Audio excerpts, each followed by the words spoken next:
안녕하세요. 제가 이렇게 사연을 보낼 줄은 몰랐지만 여러분들의 의견을 듣고 싶어 이렇게 연락을 드리게 되었습니다. 사실 저도 평소에 이런 사연을 자주 듣는 편이라서 재밌게 듣고 있는데 직접 보내게 될 줄은 몰랐네요. 저는 일단 아들 셋을 두고 있는 엄마입니다. 나이는 벌써 70세에 가까워지고 있어요. 아들들은 모두 일찍 결혼을 해서 며느리도 셋을 두고 있는데요. 요즘 같은 시대에 결혼을 빨리 해서 며느리를 봤다는 건 주변 사람들의 부러움의 대상이 되기도 했습니다. 저의 아들들은 모두 의사로 성공하다 보니 아들도 잘 키웠다는 이야기를 들으니 그동안 고생을 했던 보람이 있는 것 같아요. 제 나이 20살에 남편을 만나 새 아들을 낳고 키우기까지 저에게는 벅찬 일들이 많았습니다. 처음부터 결혼 생활이 순탄했던 것은 아니었지요. 어려서 아무것도 모른 채 시집을 가다 보니 처음에는 배울 것이 산더미였어요. 또 남편이 바빠서 육아까지 혼자서 하려고 하니까 여간 힘든 것이 아니더라고요. 출장 기간만 다가오면 남편을 기다리며 보내는 시간이 길게 느껴졌습니다. 한 번 가면 일주일은 기본이다 보니 항상 시어머니께서 도와주셨지요.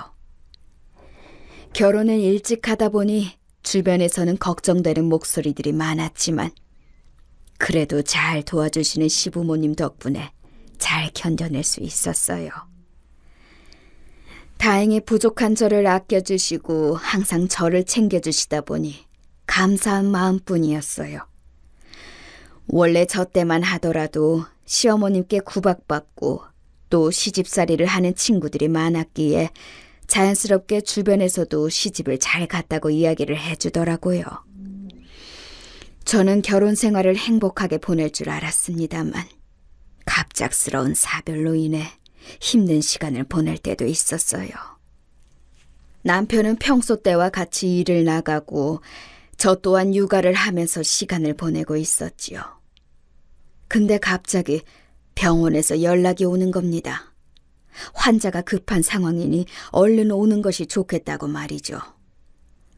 당황스러웠지만 급하게 준비를 해서 가보니 사고로 누워있는 남편을 눈으로 마주하고 나서 그때의 감정은 다 표현을 못할 것 같아요. 어디 하나 성한 곳 없이 상처가 남아있고 수술을 하긴 했지만 더 이상 가망이 없었던 남편은 7일 만에 떠나게 되었어요. 애미야, 이게 무슨 일이냐? 내 아들, 하나뿐인 내 아들 어떡하니? 남은 이들은 어떻게 살라고 벌써 가니? 아이고. 어머니, 어떻게 하죠? 이제 너무 막막해요. 어떻게 살아가야죠? 핏덩이들을 생각해서라도 정신을 잘 차려야 한다. 힘들겠지만 우리 잘 이겨내보자꾸나. 아휴, 너도 얼마나 상심이 크니. 그래도 사고 이후에 너가 옆에서 잘 보살펴준 덕분에 아범이 더 버텼던 것 같다. 고생했다, 아가.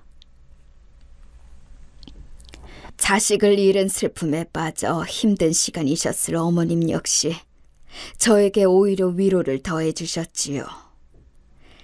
빈손은 발걸음이 끊이질 않았고 장례식 이후 유품 정리와 남편이 남겨준 것들을 정리하면서 앞으로의 생계는 어떻게 유지를 해야 할지 고민이 많았습니다. 금전적으로 부유하진 않았지만 그동안 남편이 주는 생활비로 새 아들을 입고 먹이면서 키웠지요. 이제는 혼자서 감당해야 하는 부분인 만큼 낙심한 마음도 잠시 현실적으로 생각을 해보았습니다. 슬픔에 잠겨 아무것도 하지 않기에는 저를 바라보는 토끼 같은 눈망울의 아이들을 외면할 수 없었어요. 또 아이들이 갓난아기도 아니고 커갈수록 들어갈 돈이 산더미인지라 책임을 위해 제가 가장이 되었다는 생각을 하게 되었지요. 평생 제 옆에 있을 줄 알았던 배우자를 떠나보내고 난 뒤에는 남은 아들 셋을 키우기 위해 아등바등 살기 시작했어요. 저마저 떠난다면 피덩이 같은 아이들을 누가 걷어주겠어요. 그 이후로 안 해본 일이 없을 정도로 닥치는 대로 일을 했던 것 같아요. 또 시어머니와 시아버지께서도 잘 챙겨주셨기 때문에 저도 그동안 지장 없이 일을 했거든요. 시간이 지날수록 주변에서 재혼에 대한 이야기도 들려왔지만 제가 감정적으로 누군가와 만남을 가지고 다시 살아가는 것에 대한 부담이 있었기 때문에 좋은 상대가 있다고 해도 눈에 들어오지 않았어요. 한편으로는 일을 계속하다 보니 아이들을 못 챙긴 부분도 있어서 마음이 좋지는 않았어요. 아침 일찍 나가 저녁에 들어오다 보니 시부모님께 죄송한 마음에 생활비를 쥐어드렸고 남는 시간에는 아이들과 시간을 보내면서 엄마로서의 역할도 하다 보니 여유가 생길 일이 없었어요. 젊은 나이에 재혼을 해야 한다는 이야기가 많았지만 남자친구를 몇 번 만나긴 했지만 아이들에게 혼란을 주고 싶지 않았던 마음도 있었던 것 같아요. 아무쪼록 아이들도 올바르게 잘 자라고 항상 저를 이해해주며 크는 모습을 보니 마음이 아프기도 했어요. 그 당시에는 우리 가족을 지키자는 마음이었던 것 같아요. 그렇게 차곡차곡 돈도 모으고 연차가 올라가기 시작하면서 아이를 키우기에는 부족할 수 있지만 전보다는 여유가 생기고 젊은 나이 때부터 금전적인 부분에 관심이 많다 보니 돈을 늘리고자 하는 마음에 주변보다는 조금 빠르게 재테크에 대해서 알아보게 되었어요. 재테크에 대한 공부도 하고 이것저것 알아보다 보니 자연스럽게 흥미를 가지기 시작했고 다행히 저와 잘 맞아서 꽤 오랜 기간 틈틈이 자산을 늘려갈 수 있었어요. 초반에는 혹시라도 잃진 않을까 걱정을 하기도 했지만 오히려 저에게는 득이 되는 부분이 더 많더라고요. 초반부터 이득을 본 것은 아니었지만 갈수록 차곡차곡 쌓이는 자산을 보니 그동안 열심히 일해서 모은 보람이 있었어요. 덕분에 아이들이 대학 생활을 할 때 여유롭게 지원을 해줄 수 있었고 또 건물을 가지다 보니 저도 생활에 대해 빠듯하지 않으니 취미 생활을 즐기게 되더라고요.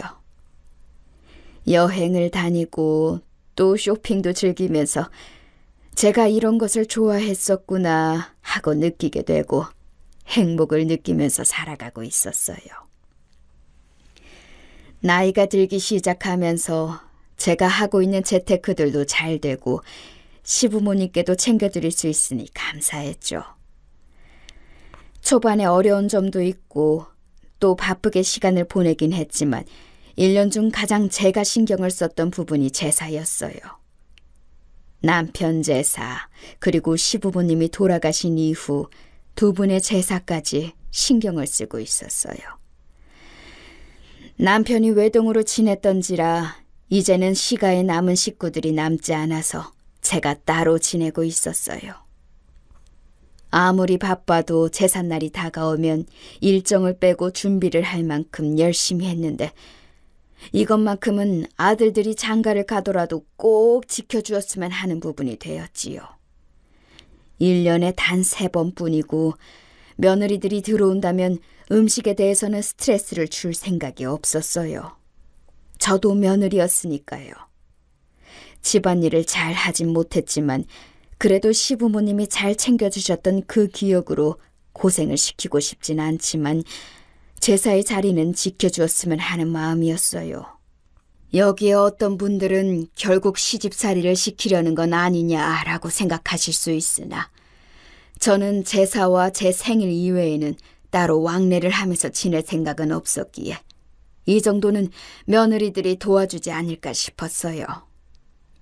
아들들이 슬슬 나이가 찰 무렵 여자친구라며 소개를 시켜주는 첫째 아들을 보고 결혼에 대한 생각이 있다고 이야기를 해서 저도 자연스럽게 제사에 대해서 의견을 물어보았습니다. 미리 말을 해주는 게 예의이고 서로 맞춰가야 하는 부분이니까요. 그래, 몇 년 만났다고. 식은 언제쯤이 좋을 것 같니?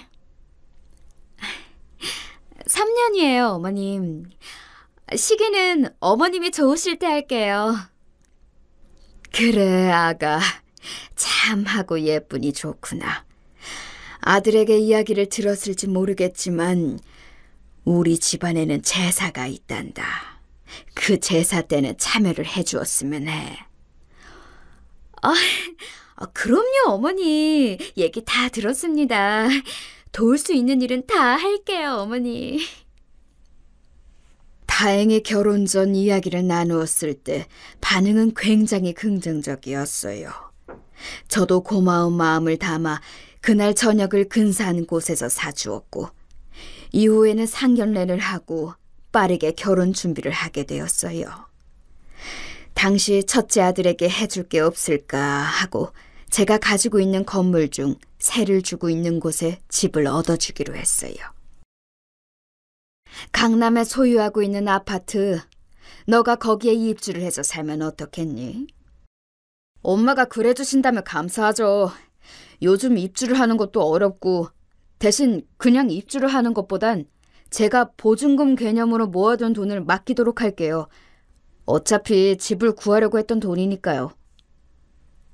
그래, 며느리 될 친구는 너가 만날 만큼 만나봤으니 잘 알겠지만 어떻게 하느냐에 따라서 밥상이 달라지는 거란다. 너가 더 참아주고 또 이해해줘야 해. 그럼요. 엄마 걱정 마세요.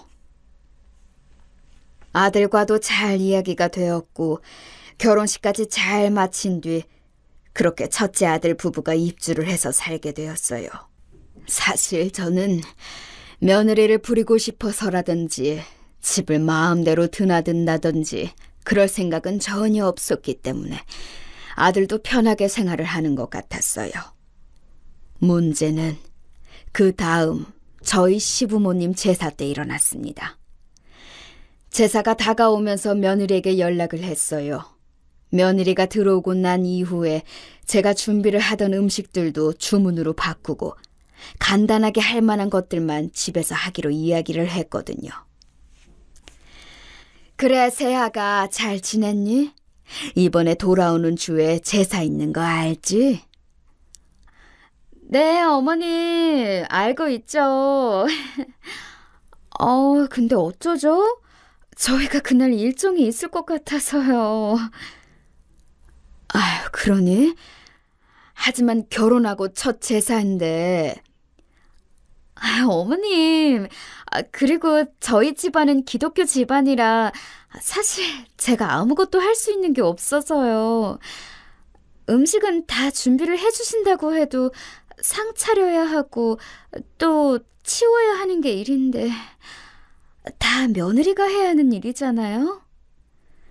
간단하게만 준비하면 되기 때문에 손이 많이 가지도 않고 또 결혼 전부터 미리 말했던 부분인데 이제 와서 오리발 내미는 거니? 아니요, 어머님. 그렇다는 게 아니라 어머님께 여쭤보는 거잖아요. 결국에는 다 며느리가 해야 하는 일인데 음식 조금 시키는 것 가지고 너무 생색내시는 거 아니에요? 그리고 사실 저와는 상관이 없는 제사 같은데 꼭 가야 하나요? 너무 기가 차서 말이 나오지 않았어요. 처음 만났을 때는 그렇게 살갑게 굴던 애가 이렇게 달라질 줄은 몰랐습니다. 마지막 말을 듣고선 저도 할 말이 없어서 알았다고 말을 하고 끊어버렸어요. 속상은 했지만 어쩌겠어요. 늙은 시어머니 말을 저렇게 받아치니. 결국 아들에게 연락을 했습니다. 아들, 바쁘니? 아니요, 엄마. 왜 그러세요? 이번에 제사 잘 준비하고 계세요? 언제쯤 가면 될까요? 안 그래도 새아가랑 통화를 했는데 그날 일정이 있을 것 같다고 이야기를 하던데. 그래요? 일부러 구주는 수술 일정도 빡빡하게 안 잡아두었는데 제가 한번 통화해볼게요. 그래, 아들. 통화하고 연락 줘. 아들과 통화를 하면서 며느리가 이야기를 했던 부분은 일부러 말을 하지 않았어요. 혹시라도 싸우진 않을까 싶어 말을 아끼고 있었는데 얼마 지나지 않아 며느리에게 다시 연락이 왔습니다. 네, 어머니. 제가 그날 일정이 있는 줄 알았는데 착각했나 봐요. 그이와 전화했으니 당일날 가면 되는 거죠? 그래, 새아가. 날짜와 시간 미리 알려줄 테니 그때 보자꾸나. 네, 어머니. 일정에 착오가 있었다는 이야기. 지금 와서 생각해보면 어이가 없지만 저때 당시만 해도 정말 일정이 있는 줄 착각한 줄 알았어요. 그래서 별다른 문제가 없겠거니 하고 넘겼지만 진짜 폭탄은 제삿날 터지고 말았습니다. 당일 둘째와 셋째도 모여 같이 준비를 하고 있었고 첫째는 보이지 않았어요. 시간이 지나도 나타나지 않으니 답답한 마음에 연락을 해봤지만 전화도 받지 않더라고요. 혹시라도 무슨 일이 생긴 것은 아닌지 걱정이 되는 마음에 기다리기만 했는데 다행히 저희 앞에 모습을 비췄습니다. 아들만요. 아유, 아들. 무슨 일이 있는 줄 알았어. 전화는 왜 안 받니? 형수는 어디 두고 와? 혼자 왔어? 죄송해요. 엄마 많이 걱정하셨어요? 집사람이 오늘 몸이 좀 안 좋다고 해서 집에서 쉬라고 했어요. 간호해주다가 늦었네요.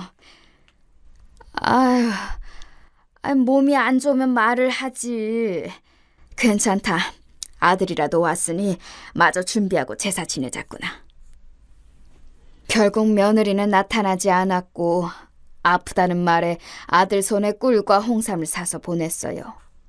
하지만 그 이후에도 별다른 연락은 받지 못했고 며느리에 대한 섭섭함은 갈수록 커질 수밖에 없었는데요. 그 이후에도 제사할 때만 되면 혹시나 하는 마음에 연락을 돌려봐도 돌아오는 말은 똑같았습니다. 예, 첫째야. 이번에도 제사는 안 오는 거니? 맏며느리가 되어서 시아비 제사도 안 챙기고 그게 맞는 게야? 이번에는 꼭 오거라. 너에게 음식을 하라고 하니 무얼 하라고 하니? 요즘에는 음식 준비를 해주는 곳도 많아서 고생할 일이 없단다. 그냥 자리만 좀 지켜주면 안 되겠니? 어머님, 죄송해요. 이미 몇 달 전부터 예약이 되어 있는 여행이라 일정을 빼기가 어려워요. 아시잖아요. 그이가 너무 바쁘다 보니 항상 시기가 잘 안 맞는 것 같아요. 어쩌죠? 또 저희 집은 기독교라서 제가 가서 할 줄 아는 것도 없는데 오히려 짐만 되지 않을까요? 결국 그동안 참았던 울분을 다 터뜨렸는데도 속이 시원해지지 않더군요.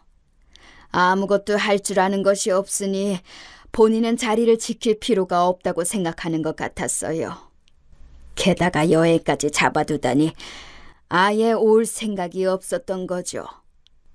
결혼 후 제사만 잘 지켜달라고 이야기를 했는데 이후 아들을 불러 진지하게 이 문제에 대해 이야기를 해봤습니다. 아들, 나도 이해는 한다. 제사 지내는 거 쉽지 않지만 그래도 단 하루뿐이고 제사가 매달 있는 것도 아닌데 며느리는 시아버지 제사까지 마다하는 거니? 정말 너무하구나. 어머니, 죄송해요. 이상하게 집사람이 제사 시기만 되면 가고 싶은 곳이 있다고 이야기를 하고 저도 맞춤에 살다 보니 더 이야기를 하지 못했던 것 같아요. 다른 건 몰라도 아버지 제사는 꼭 챙기도록 할게요. 그래. 그날만은 꼭 지켜주었으면 좋겠구나. 아유, 다른 사람도 아니고 시아버지 제사를 하지 않는 며느리가 어디 있니? 집안이 기독교라고 해도 자리는 지켜줄 수 있는 거 아니겠니? 제가 잘 이야기해 볼게요, 엄마. 답답한 마음에 아들에게 이야기를 하고 이후 제사에는 며느리가 얼굴을 비추었어요. 심술 가득한 모습으로 오는 모습을 보니 기분이 상하긴 했지만 그래도 얼굴이라도 비추어주니 감사하기도 했습니다. 그 이후 남편 제사가 되면 자리를 비추긴 했지만 딱 시작할 때 와서 남편이 끝날 때까지는 소파에서 휴대전화를 보면서 시간을 보내는 모습을 보니 마음에 들진 않았지만 와준 것만으로도 고마웠죠. 하지만 그것도 잠시 얼마 뒤 저에게 연락을 해서 저녁을 먹자며 아들과 함께 집으로 찾아왔어요. 어머니, 그동안 제가 섭섭하게 굴어서 죄송했어요. 괜찮다. 이제라도 자리를 지켜주니 고맙구나.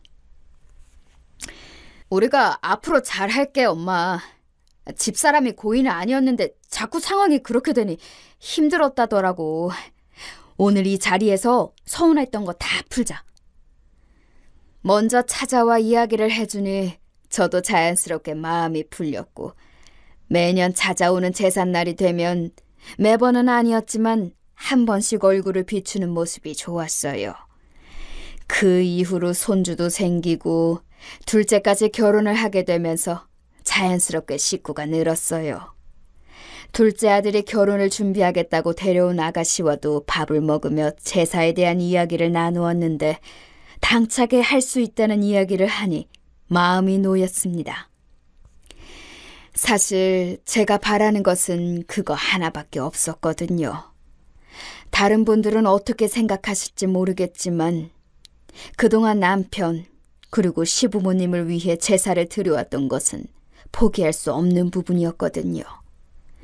그래서 항상 아들들에게도 이야기를 했던 부분 중 하나가 제삿날은 꼭 챙기자는 것이었어요. 그렇기 때문에 결혼 전에 먼저 제사에 대한 이야기를 나누었던 것이고 아들들도 만나는 사람과 진지한 관계가 된다면 꼭 일러두라고 말을 했던 것이었죠. 저에게는 1년 중 가장 큰 집안 행사이기도 하고 또 가족들이 모여 시간을 보내는 것이 좋았어요. 아무리 여행을 다니고 편하게 지내도 가족들과 모여 보내는 시간이 저에게는 더 뜻깊더라고요. 첫째도 잘 찾아오겠다는 이야기를 하긴 했지만 시간이 지나면서 제삿날을 지키지 않는 것은 물론 갈수록 더 많은 핑계들이 생기기 시작했어요. 하지만 이건 첫째 며느리만 그런 것이 아니었습니다. 둘째가 결혼한 이후에 제삿날에 맞춰 연락을 하니 이상하게 첫째 때와 겹쳐지는 상황들이 생기기 시작했어요. 분명 제삿날이 다가올 때 미리 연락을 주었는데도 전화를 피하는 것은 물론 바쁘다고 이야기를 하니 늙은이가 어찌 더 이야기를 할 수 있겠어요. 이미 제 말은 힘이 빠진 지가 오래였어요. 둘째 아들에게도 이야기를 해보았지만 돌아오는 말은 더 황당했습니다. 첫째 아들이 챙겨야 하면 되지 않냐고 이야기를 하더군요. 그리고 형수가 오지 않는데 왜 본인 와이프를 불러서 고생시켜야 하냐며 이야기를 하니 갑작스러운 둘째의 말에 저도 당황스럽기도 하고 본인만 참석을 하겠다고 이야기를 하니 답답한 마음이 들었습니다. 사실 며느리에게 시부모님 제사까지 강요를 하는 것은 아닌 듯하여 제가 많이 내려놓고 남편 제사만 함께 하자고 둘째가 결혼할 당시에 이야기를 했거든요. 하지만 이런 대우로 돌아오니 속상하기도 하고 아들마저 미워 보일 수밖에 없었어요. 아무리 음식을 업체에 맡기고 할 일이 없다고 해도 며느리가 편한 자리가 아니긴 하죠. 하지만 이건 아니지 않나요? 시아버지 제사는 챙겨야죠. 둘째 며느리도 제사를 하지 않는다고 하니 저 역시 황당할 수밖에 없었어요. 종교를 비하하거나 이해를 하지 않는 것은 아니지만 이 부분도 제가 너무 과한 것을 요구하는 거였을까요? 하지만 여러분, 제가 괜히 이렇게 사연을 보내는 것이 아니에요. 저도 5년이 넘는 시간 동안 며느리들에게 당한 부분이 있으니 차차 설명을 드리도록 할게요. 제사 관련해서는 사실 이미 첫째 때부터 겪는 갈등이 많아서 저도 마음이 크게 상하진 않았던 것 같아요. 단지 황당할 뿐. 제가 하던 대로 아들들과 자리를 지키는 것도 괜찮았죠. 하지만 며느리도 못 보고 떠난 남편에게 보여주고 싶었던 마음도 있었고, 시아버지 제사인데 자리를 안 지키는 며느리가 있을까 생각이 들었어요. 답답한 마음에 주변에 물어봐도 기독교라면 그럴 수 있겠다는 이야기가 들리니 제가 너무 과하게 요구를 한 것인가 싶었어요. 그렇게 몇 번을 더 며느리들과 갈등을 겪고 나니 나중에는 제삿날이 다가오면 먼저 여행을 간다고 연락을 해왔는데요. 그래서 셋째가 결혼한 이후 처음에는 크게 기대를 하고 있진 않았어요. 권유하고 싶지도 않았고 더 바라다가 저만 상처를 받는 꼴이었으니까요. 물론 결혼 전 제사에 대해서 언급을 하긴 했지만 무리하지 않아도 된다고 이야기를 하니 결혼 후에 꼬박꼬박 연락을 하는 것은 물론 제사에도 참여를 해주더라고요.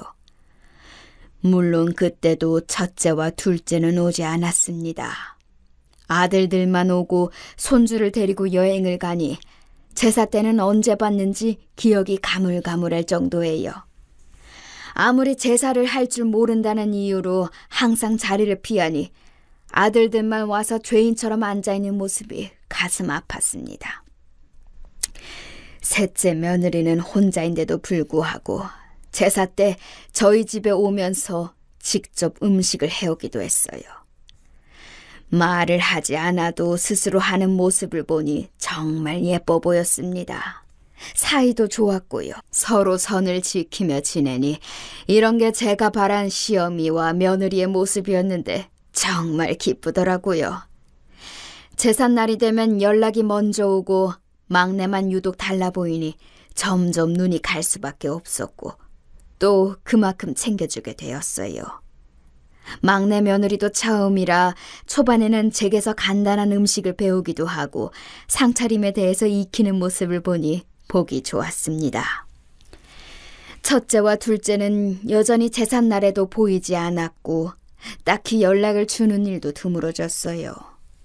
아들들은 꼬박 참여를 하긴 했지만 갈수록 아들들도 제사에 소홀해지는 모습을 보였는데요. 단 셋째 아들만은 자리를 지키는 일이 생기면서 나중에는 자연스럽게 셋째 아들 부부와 저 이렇게 셋이 준비를 하는 일이 늘어났어요. 자연스럽게 아들 둘은 나중에 합류를 하기 시작하면서 점점 첫째와 둘째 며느리에 대한 기대가 사라질 수밖에 없었어요. 계속해서 말을 한다고 해도 들어주지 않으니 저도 이번에는 방법을 바꾸어 보기로 했습니다. 그동안 답답하게 굴었던 제 모습을 바꾸어 더 이상은 당하지 않는다는 마음으로요. 아쉬워하지 않고 안 하는 만큼 저도 신경을 안 쓰기로 했습니다. 아무리 마음을 쓴다고 해도 알아주는 사람이 아니라는 것을 알고 난 뒤로는 저도 형식적인 대화들로만 채워가니 딱 선만 지키며 관계를 유지해 나갔습니다. 제가 오히려 선을 지키니 아들들도 당황해하고 오히려 며느리가 더 눈치를 보기 시작하더군요. 어머님, 요즘에는 왜 연락 안 하세요? 곧 제사 아니에요? 알고 있구나. 무리해서 올 필요 없다. 이만 끊으마. 잠시만요. 어머님, 그동안 저희가 일정이 이때밖에 안 되어서 그랬던 거예요. 아시잖아요, 그이 바쁜 거. 그렇지. 남편은 바빠도 참석하는 제사의 며느리는 해외여행이라니. 괜찮다. 굳이 오지 않아도 된다. 이미 마음이 상할 대로 상했던 저는 딱히 부르고 싶은 마음도 또 강요를 하고 싶은 마음도 없었어요. 기독교 집안이라 자리를 지킬 수 없다는 말 이해하며 그냥 사는 게 좋을 것 같았거든요. 그 뒤로는 평화롭게 제삿날을 보내고 이후 첫째와 둘째 며느리와도 거리를 지키며 잘 지내던 도중 첫째 며느리의 사돈 식구들과 대화를 나누다가 알게 된 충격적인 사실이 있었어요. 사부인, 그동안 잘 지내셨죠? 그럼요. 부족한 저희 딸 잘 챙겨주셔서 감사해요. 평소 용돈도 주신다고 딸처럼 생각해주니 마음이 놓입니다. 아닙니다. 매번 주는 것도 아닌데요. 요즘에도 신앙생활 잘 하고 계시나요? 네? 저희는 오래전부터 불교 집안이라 교회는 다닌 적이 없는데요. 예? 그럴 리가 없는데요. 아이, 엄마. 왜 그런 얘기를 여기서... 어머님, 식사하시죠. 급하게 마무리를 하는 며느리를 보니 할 말을 잃었습니다. 사부인과의 대화에서 큰 충격을 느낀 저는 배신감 그리고 분노가 올라올 수밖에 없었어요. 그동안 기독교 집안이라며 제사를 할 줄도 모른다고 이야기를 했던 며느리는 본인의 집안 제사는 다 지내고 있었던 것인데요. 물론 아들도 함께 말이죠. 그날은 저녁을 코로 먹는지 입으로 먹는지 집에 들어오자마자 소화제를 먹고 잤어요.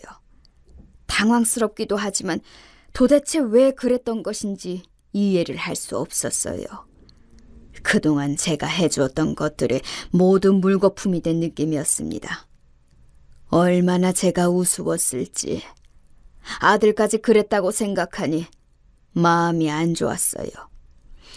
아니나 다를까 다음 날부터 폭풍 전화가 울리기 시작했습니다. 아들과 며느리가 번갈아가며 저에게 연락을 해왔던 것이지요. 통화로는 할 얘기가 아닌 것 같아 그날 저녁 저희 집으로 불러 이야기를 나누었습니다. 기독교 집안이라더니 사부인이 하는 말씀을 듣고 얼마나 놀랐는 줄 아니?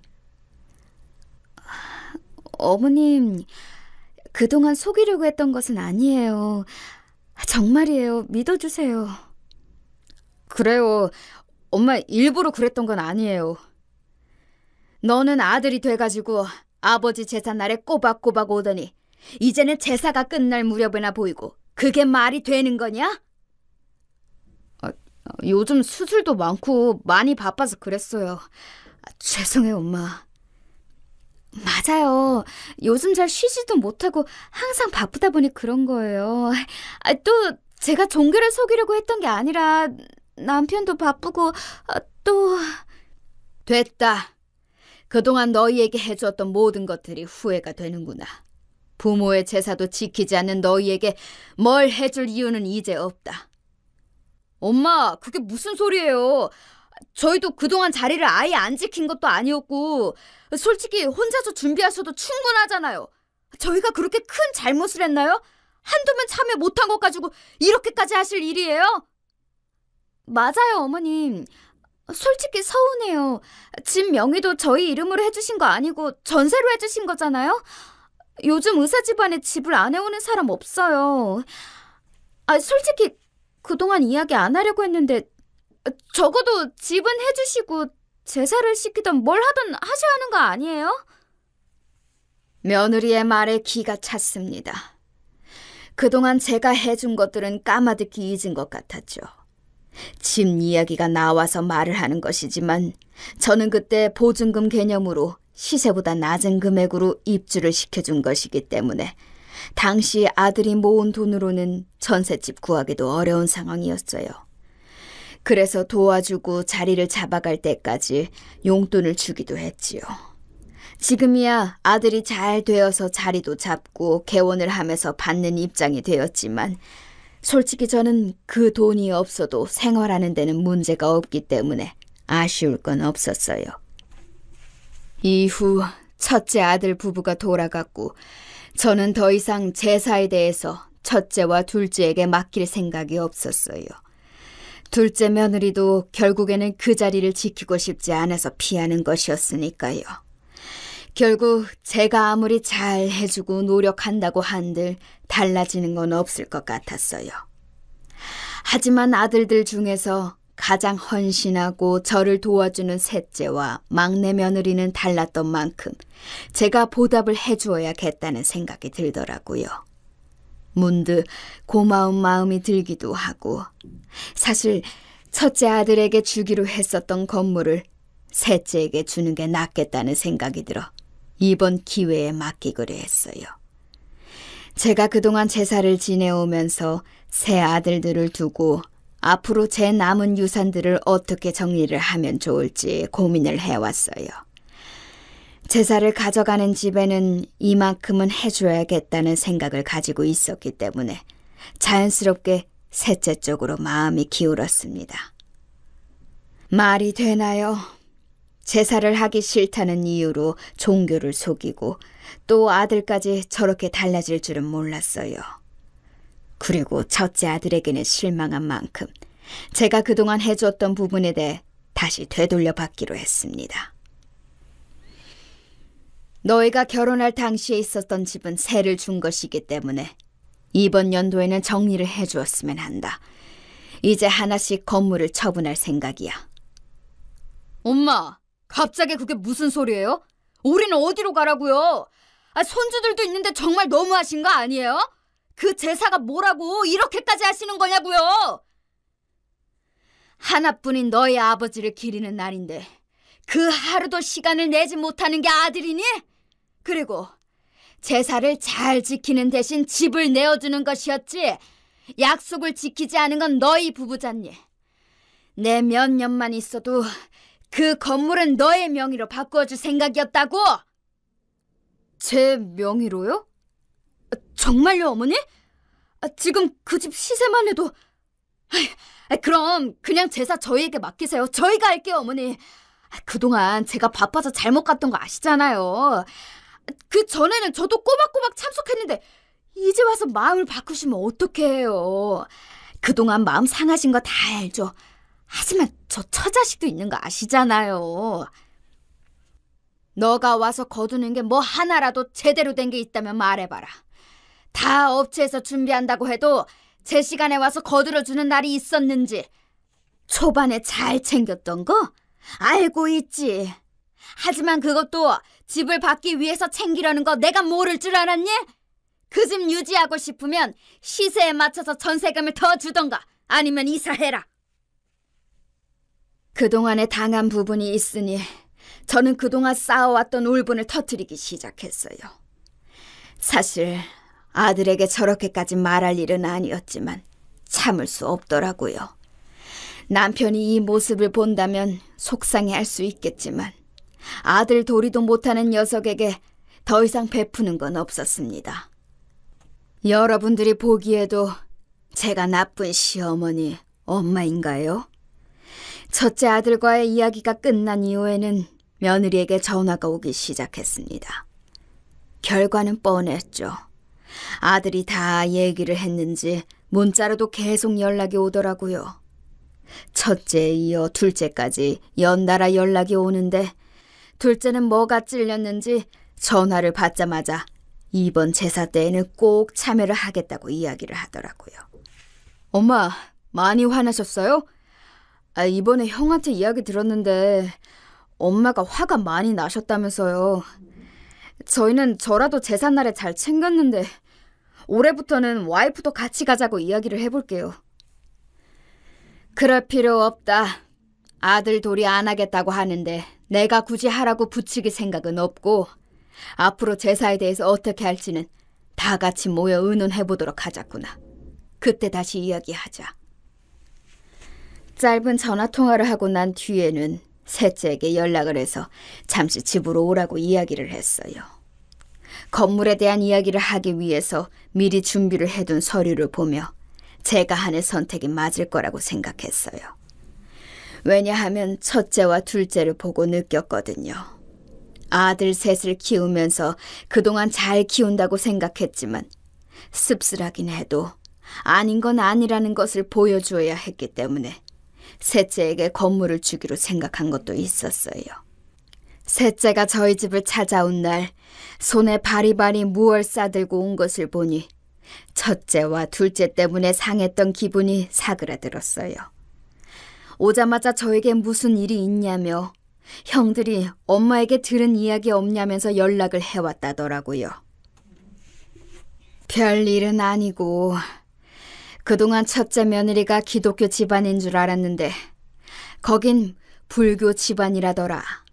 또 제사를 절에 가서 드린다고 하는데 내가 참을 수가 있어야 말이지. 너는 이해가 되니?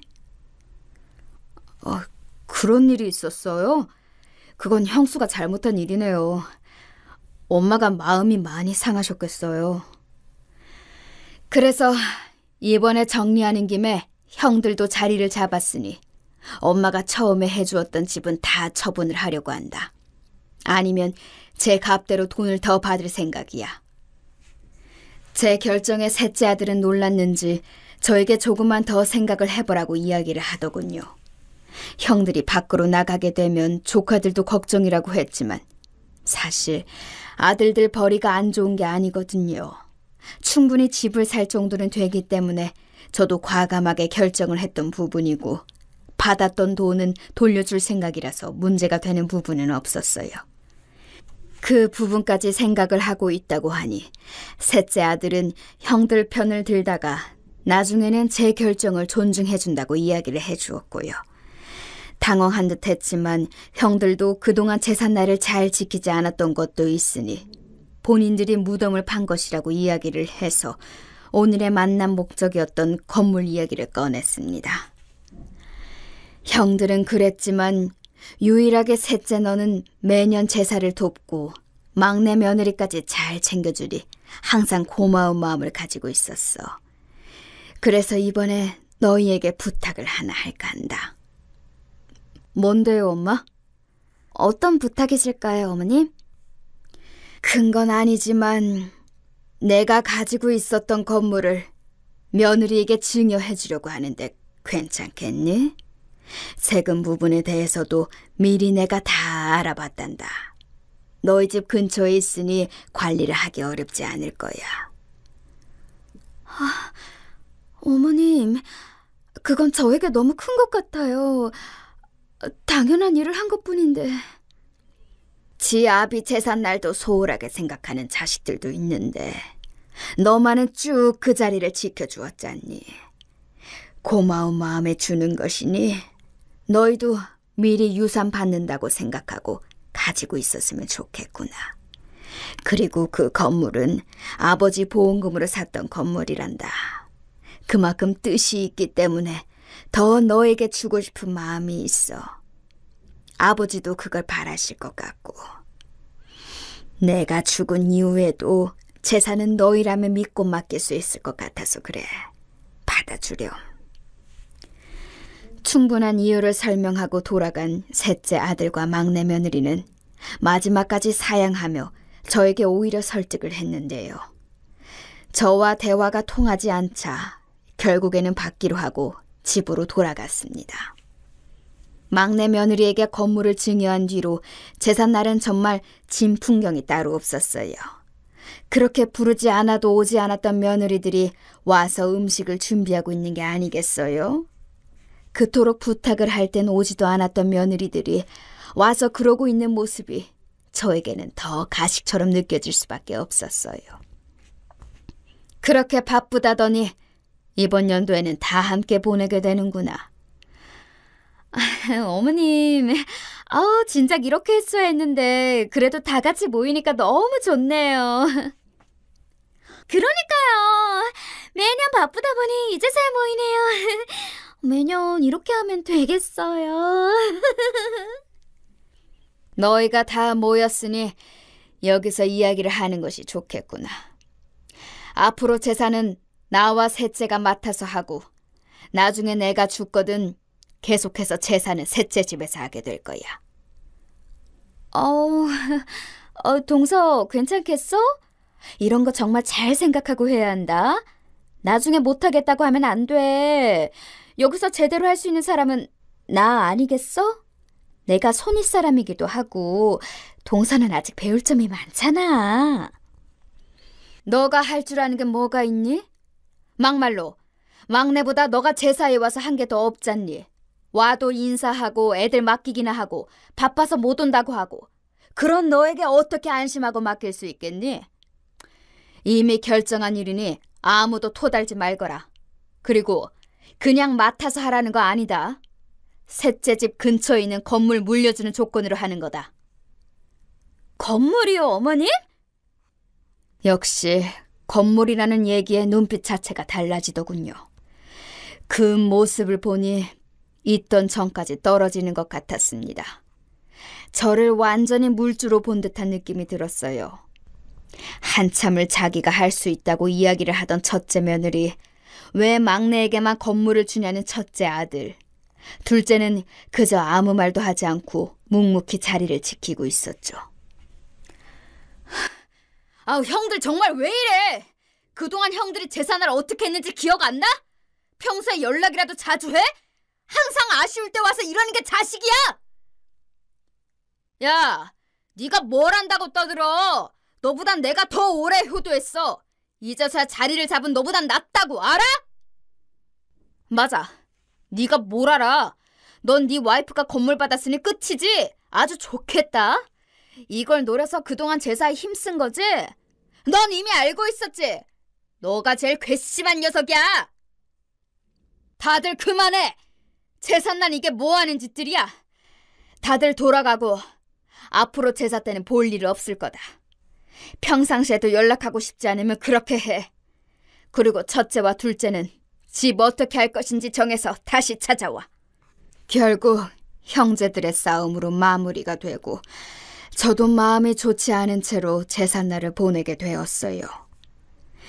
이러려고 재테크를 했던 것은 아니었는데 뭔가 재산 싸움이 된 것 같아서 마음이 좋지 않더군요.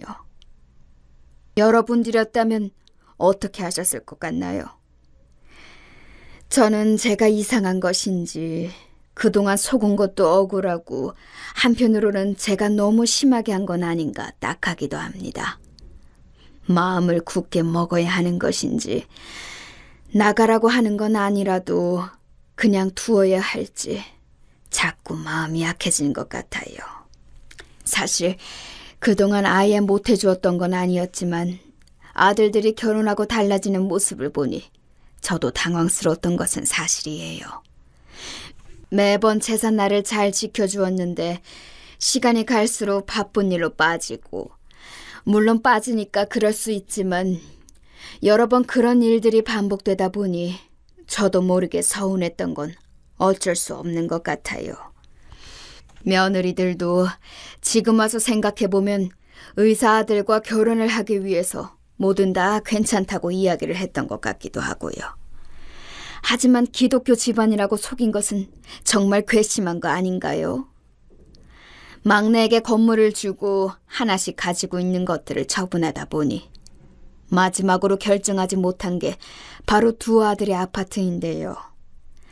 충분히 본인들의 자산으로 살 수 있을 텐데 저에게 주고 사는 건 아깝고 이사를 가자니 그건 돈이 모자랄 것 같아서 안 가는 것 같기도 해요.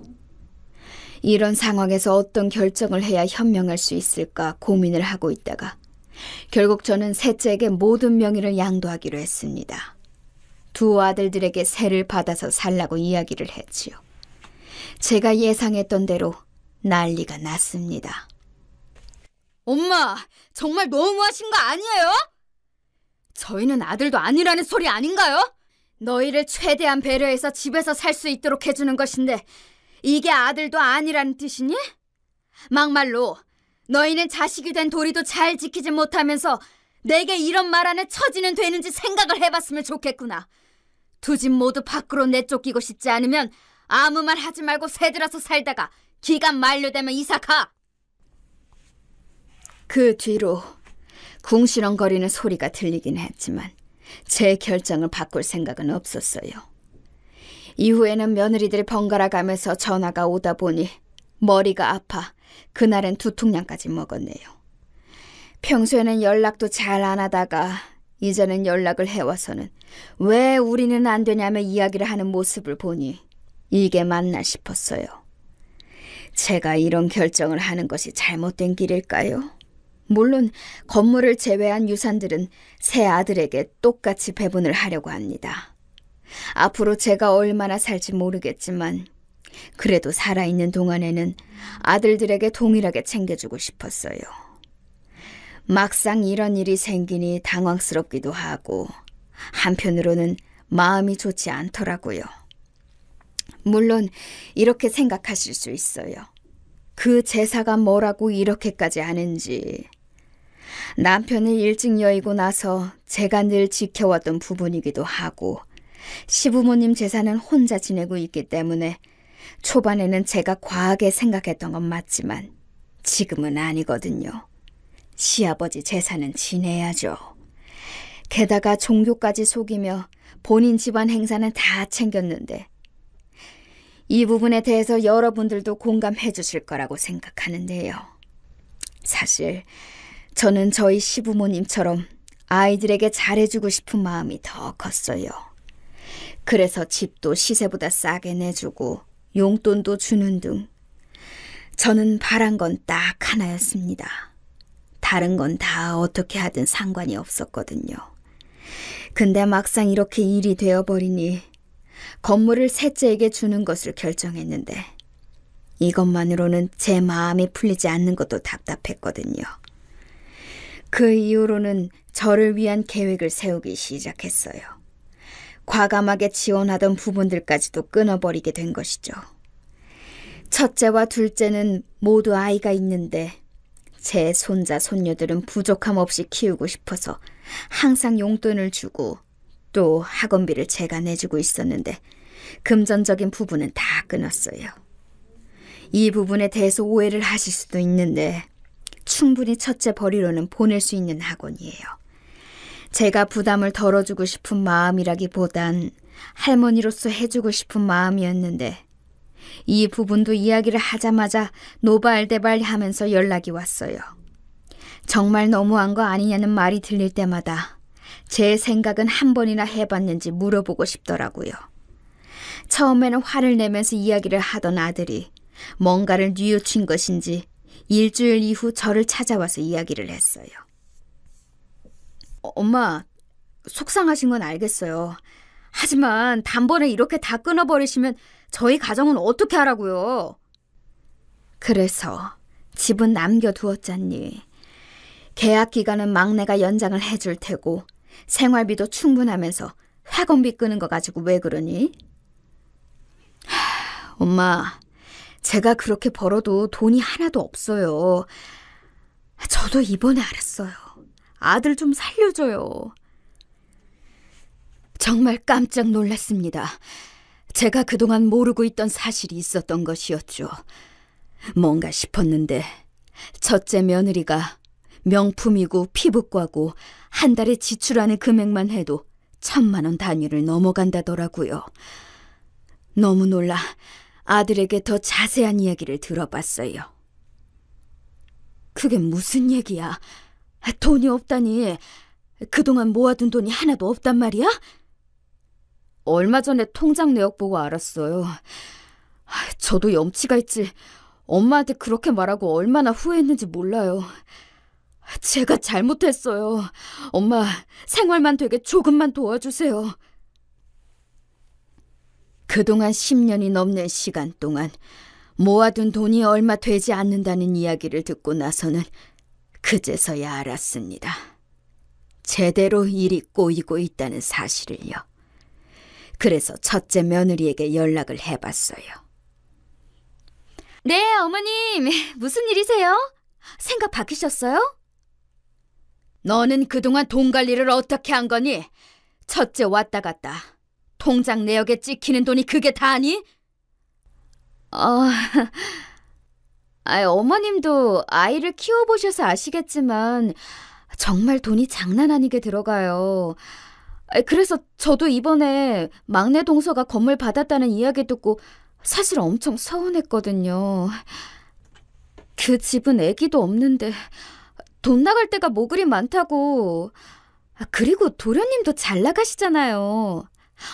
어머님, 그 건물 저 주시면 안 될까요? 너의 씀씀이는 잘 알겠다. 너에게 건물을 주는 일은 없을 거야. 경제권 다시 아들에게 넘기고 넌 생활비 받으면서 살아라. 어머, 그걸 왜 어머님이 정하세요? 그동안 제가 제사 안 챙겼다는 이유로 지금 이러시는 거예요? 난 우리 아들 등골 빼먹는 며느리 필요 없다. 이만 끊으마. 뭐라고요? 지금 말 다 하셨어요? 통화를 하다 보니 말이 격해지긴 했지만 이 사실을 안 이상 더더욱 지원을 해줄 필요가 없다고 생각이 들었어요. 해주는 만큼 씀씀이가 더 커질 테니까요. 이 부분을 어떻게 터뜨릴까 고민을 하다가 이 내용을 그대로 사부인에게 전해주기로 했습니다. 사실 사부인께 큰 영향이 안 갈 거라고 생각하실 수 있는데 아니거든요. 저희 집안에 부족한 딸을 보냈다며 미안해 하시는 분이시고 전에 식사 자리 때 있었던 일로 이미 저희 집 제사를 안 왔다는 사실을 알고 호되게 며느리를 혼내시는 것을 봤어요. 본인은 딸을 그렇게 키운 적이 없다며 말이죠. 그렇게 폭탄을 안고 사부인과 식사 자리를 만들었습니다. 물론 며느리도 함께 말이죠. 저는 탄탄하게 계획을 세우고 식당으로 찾아갔어요. 아들도 오랜만에 같이 밥을 먹는다며 좋아했지만 저는 이미 예고를 하고 들어갔습니다. 사부인, 식사는 잘 맞으세요? 예, 너무 맛있고 좋네요. 아참, 딸아이는 그 이후로 제사는 잘 도와드리나요? 아유, 그때는 제가 너무 죄송해서 뭐라 말을 못 드렸어요. 안 그래도 이번에 드릴 말씀이 있어 이렇게 뵙자 했어요. 그동안 제사 참여를 안 했다는 건 잘 알 것이고 제가 금전적인 지원을 끊고 건물을 제사를 맡기로 한 셋째 며느리에게 주겠다고 하니 절 아주 잡아먹을 듯이 잡더라고요, 사부인. 너 이 말이 사실이야? 건물은 너도 있으면서 왜 탐을 내니? 그리고 시어머니한테 말버릇이 그게 뭐야? 앞으로 사고 치면 가지고 있는 건물도 다 가져간다고 말했을 텐데 못 알아들었니? 결국 사부인께도 이 사태에 대해 말씀을 드렸고 또 건물이 있었다는 사실을 처음 알았던 아들은 그럼 그동안 쓴 돈은 어떻게 된 거냐며 난장판이 되더군요. 이후 아들은 진지하게 이혼까지 생각을 할 정도로 힘들어했는데요. 아무래도 씀씀이 때문에도 그동안 부딪히는 부분이 많았다고 해요. 다행히 생활비를 받는 것으로 끝나고 사부인이 주었던 건물도 처분을 해버렸다고 하네요. 이 정도로 일이 커질 줄은 몰랐지만 사부인이 생각이 제대로 된 분이시라 그런지 이번 문제가 해결될 수 있었어요. 첫째와 둘째는 지금은 며느리로서 할 도리는 하고 있지만 그 일 이후로 제사로 서로 다투는 일은 없어서 좋아요. 매년 돌아오는 제사 단 하루인데 그날만 지켜달라고 했던 것이 많이 어려운 부분이었을까요? 여러분들이 생각하시기에 이 사단에 대해 어떤 의견이신가요?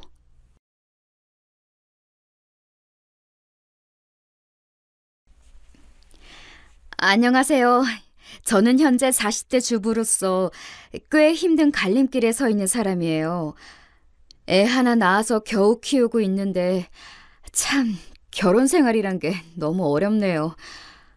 더 나이 많으신 어른들이 볼 땐 어떠실지 모르겠지만 다 들어보시고도 별일 아니라고 생각되시면 제가 한 수 접고 들어갈까 해요.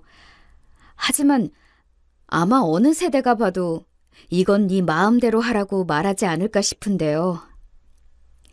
하여간 이 모든 얘기를 하기 위해서는 우리 시숙, 그러니까 아주버님에 대한 얘기부터 시작할 수밖에 없겠네요. 우리 아주버님은 장남으로 제 남편은 둘째이고 막내 서방님까지 해서 아들만 셋인 집에서 아주 오냐오냐 자란 케이스예요. 저랑은 동갑인데 이 말은 즉슨 제가 제 남편보다 연상이라는 거죠. 그래서인지 처음 결혼한다고 인사 갔을 때에도 되게 껄렁껄렁거리면서 인사를 받았어요. 야, 김진수. 남자가 하는 짓 중에 제일 미련한 게 두 가지가 있어. 그게 뭐냐면 첫 번째, 군대 갔을 때 나 기다려준다는 여자를 믿는 거야. 그리고 두 번째, 자기보다 나이 많은 여자랑 연애하는 거야. 그보다 제일 한심한 케이스는 그 여자랑 심지어 결혼까지 하는 거지. 내 말 무슨 말인지 알겠지? 제 딴에는 뭘 무슨 말인지 알겠냐는 건지도 모르겠는데 말을 저딴 식으로 기분 나쁘게 하더라고요. 그것도 지네 집에서 풀어놓는 얘기라 그런지 되게 여유 있게 능글거리게 말을 하는 거예요. 보아하니 이제 재수 씨라고 불러야 할 판인데 맞죠? 나랑 동갑이라고 그랬나? 근데 우리 진수랑 3살이나 나이 차이 나는 거잖아요. 괜찮겠어요? 벌써 지금 대충 봐도 누나 같은데 말이야. 하긴 얘가 옛날부터 누나나 여동생한테 되게 집착했거든요. 아무튼 이렇게 됐으니까 잘 봐줘요, 우리 진수.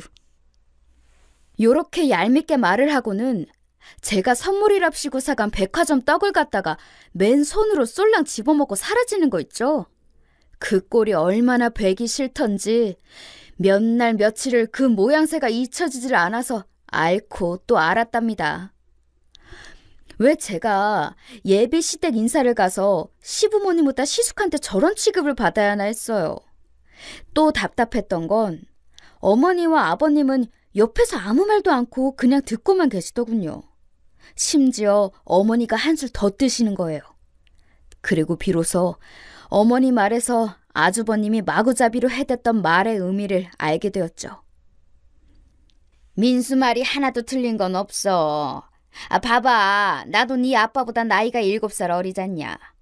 그러니 아직도 더 팽팽해 보이고 어려 보이지. 여자는 애 낳고 어느 나이 넘어서면 지 남편보다 나이 들어 보일 수밖에 없어. 동갑내기들 세상에선 말이야. 그런데 심지어 나이가 더 많으면 늙는 게 보일 텐데 애지간하면 남자들이 땀만 먹기 쉽지. 멀쩡한 여자랑 연애를 해도 한눈 팔까 걱정인 게 남자란 놈들인데 왜 고민거리를 사서 만드는지 이해가 안 되네. 정말 전 이때 입이 너무너무 벌어지다 못해 어디쯤 멈춰야 할지 모를 정도로 경악을 금치 못하는 상황이었어요. 생각해보니 이 집에서 가장 문제는 제 남편이 아니었을까 싶네요. 자기 예비 신부가 면전에서 지네 집 식구들한테 저런 소리를 듣는데 조금도 이상한 점을 모르는 거예요. 그냥 바보같이 헤헤거리면서. 어머니가 뭐 먹으라고 그릇을 쓱 밀어주면 집어먹고 있더라고요.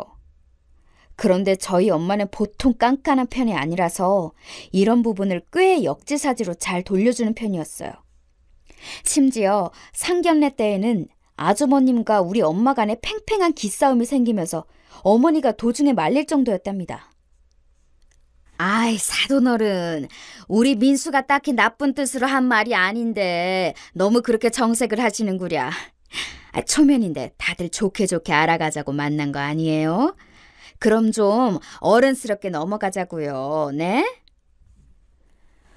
사실 우리 엄마도 초면이고 상견례 자리인데 막 쏴붙일 생각은 없었겠죠. 하지만 아주버님이 보통 매너 없이 군 게 아니었거든요. 엄마도 꽤나 저희 남편을 마음에 안 들어하는 상황이었기 때문에 가리지 않고 할 말을 했어요. 어디 결혼 엎어질 거면 엎어져 봐라 하는 각오도 있었다네요. 어머 사돈, 왜 그렇게 서운하게 말씀을 하세요? 제가 아무런 이유도 없이 가만히 있다가 정색한 건 아니잖아요. 그대 큰 아드님이, 그러니까 우리 예진이 아주버님께서 말을 너무 거르지 않고 하시는 거 아니에요? 예진이 나이 먹는데 뭐 보태주신 게 있다고 자꾸 나이 많은 재수씨 얻었다고 언급을 하시냐고요. 여기가 본인 재수씨 될 사람이랑 본인 가족들만 있는 자리예요? 아니잖아요. 그 재수 씨 낳아주고 길러준 부모들과 가족들이 있는 사이에서 면전에 그러는 게 아니죠. 그리고 이런 식으로 나이 짚어가며 얘기한다면 저도 할 얘기가 많은데 한번 저부터 물꼬를 터볼까요, 사돈? 엄마는 이때 눈이 아주 이글이글해서 장난이 아니었어요. 우리 오빠도 작작하라며 엄마를 말리고 있었지만 오빠도 썩 기분이 좋진 않아 보이더군요. 하여간 엄마가 이렇게 세게 나올 줄 몰랐던지 아주버님은 그나마 주변 눈치를 보기 시작했어요. 제가 뭐 재수 씨나 어르신들 기분 나쁘시라고 그런 건 아니고요. 단지 우리 진수랑 그냥 나이 차이가 난다. 그 정도만 얘기한 거예요. 엄마는 이때 완전히 쐐기를 박아버려야겠다고 생각했는지 멈추지 않고 곧장 이어서 말을 했어요. 그런 얘기는 혼자 생각하시고 앞으로 이런 자리에서, 아니 가족들 앞에서나 우리 예진이 앞에서라도 말씀 마세요. 동생네 부부 결혼하겠다고 어른들 다 초청해서 모시는 자리에 흠을 잡는 투로 말하면 안 되죠. 내가 가만히 있었으면 계속 얘기했을 거 아니에요? 어디 몇 번이나 나이 많은 재수씨 얘기하나 내가 아주 속으로 세봤어. 무려 9번이나 얘기했어요. 9번!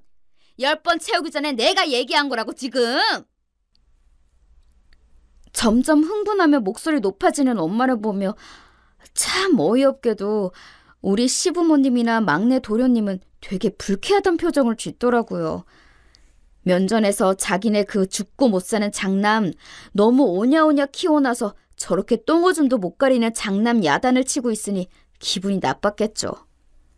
엄마는 거기서 집 갖고 또 뭐라고 얘기를 했다지만 그쯤에서 아빠가 제재를 하는 바람에 어색하게 식사도 끝나고 자리를 마무리하게 되었어요. 이후로 결혼식을 올리고 아기를 낳아 돌잔치를 할 때까지 서로 얼굴을 마주할 일은 없었답니다.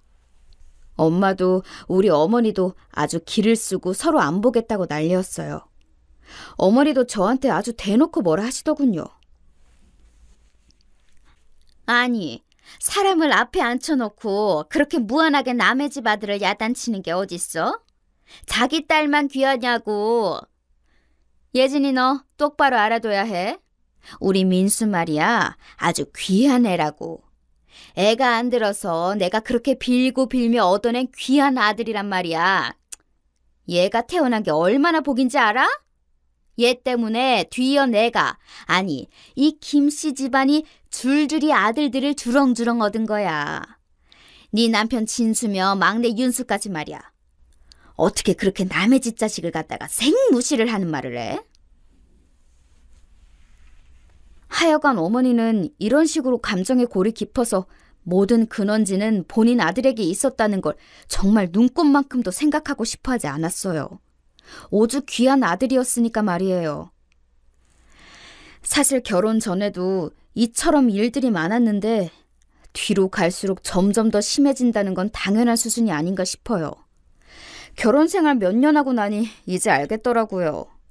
왜 어른들이 탐탁지 않아 하고 말리는 결혼은 하면 안 되는지 말이에요. 이때 약간 사연이 있는데 이 부분은 저도 너무 창피해서 저희 엄마한테도 아주 뒤늦게 털어놓게 된 얘기예요. 다름 아니라 당시에 우리 아주버님은 만나는 여자 하나 없이 혼자였거든요. 그런데 세상에, 전 안 그래도 분주했던 제 결혼식 이후 그런 얘기를 듣게 될 줄 몰랐어요. 신혼여행까지 다녀온 뒤에 어머니를 통해서 듣게 된 얘기였답니다. 예진아, 다른 게 아니고 저기 그때 결혼식 때 말이야. 네 하계 쪽 친구들? 그쪽에 괜찮은 아가씨가 있었던 것 같더라. 그 뭐야, 너 가방순인가 뭔가 해준다고 따라다닌다는 친구 있었잖아. 나한테 인사도 깍듯하게 하던 그 아가씨 말이야. 저는 새삼 제 친구를 왜 물어보나 싶으셨어요.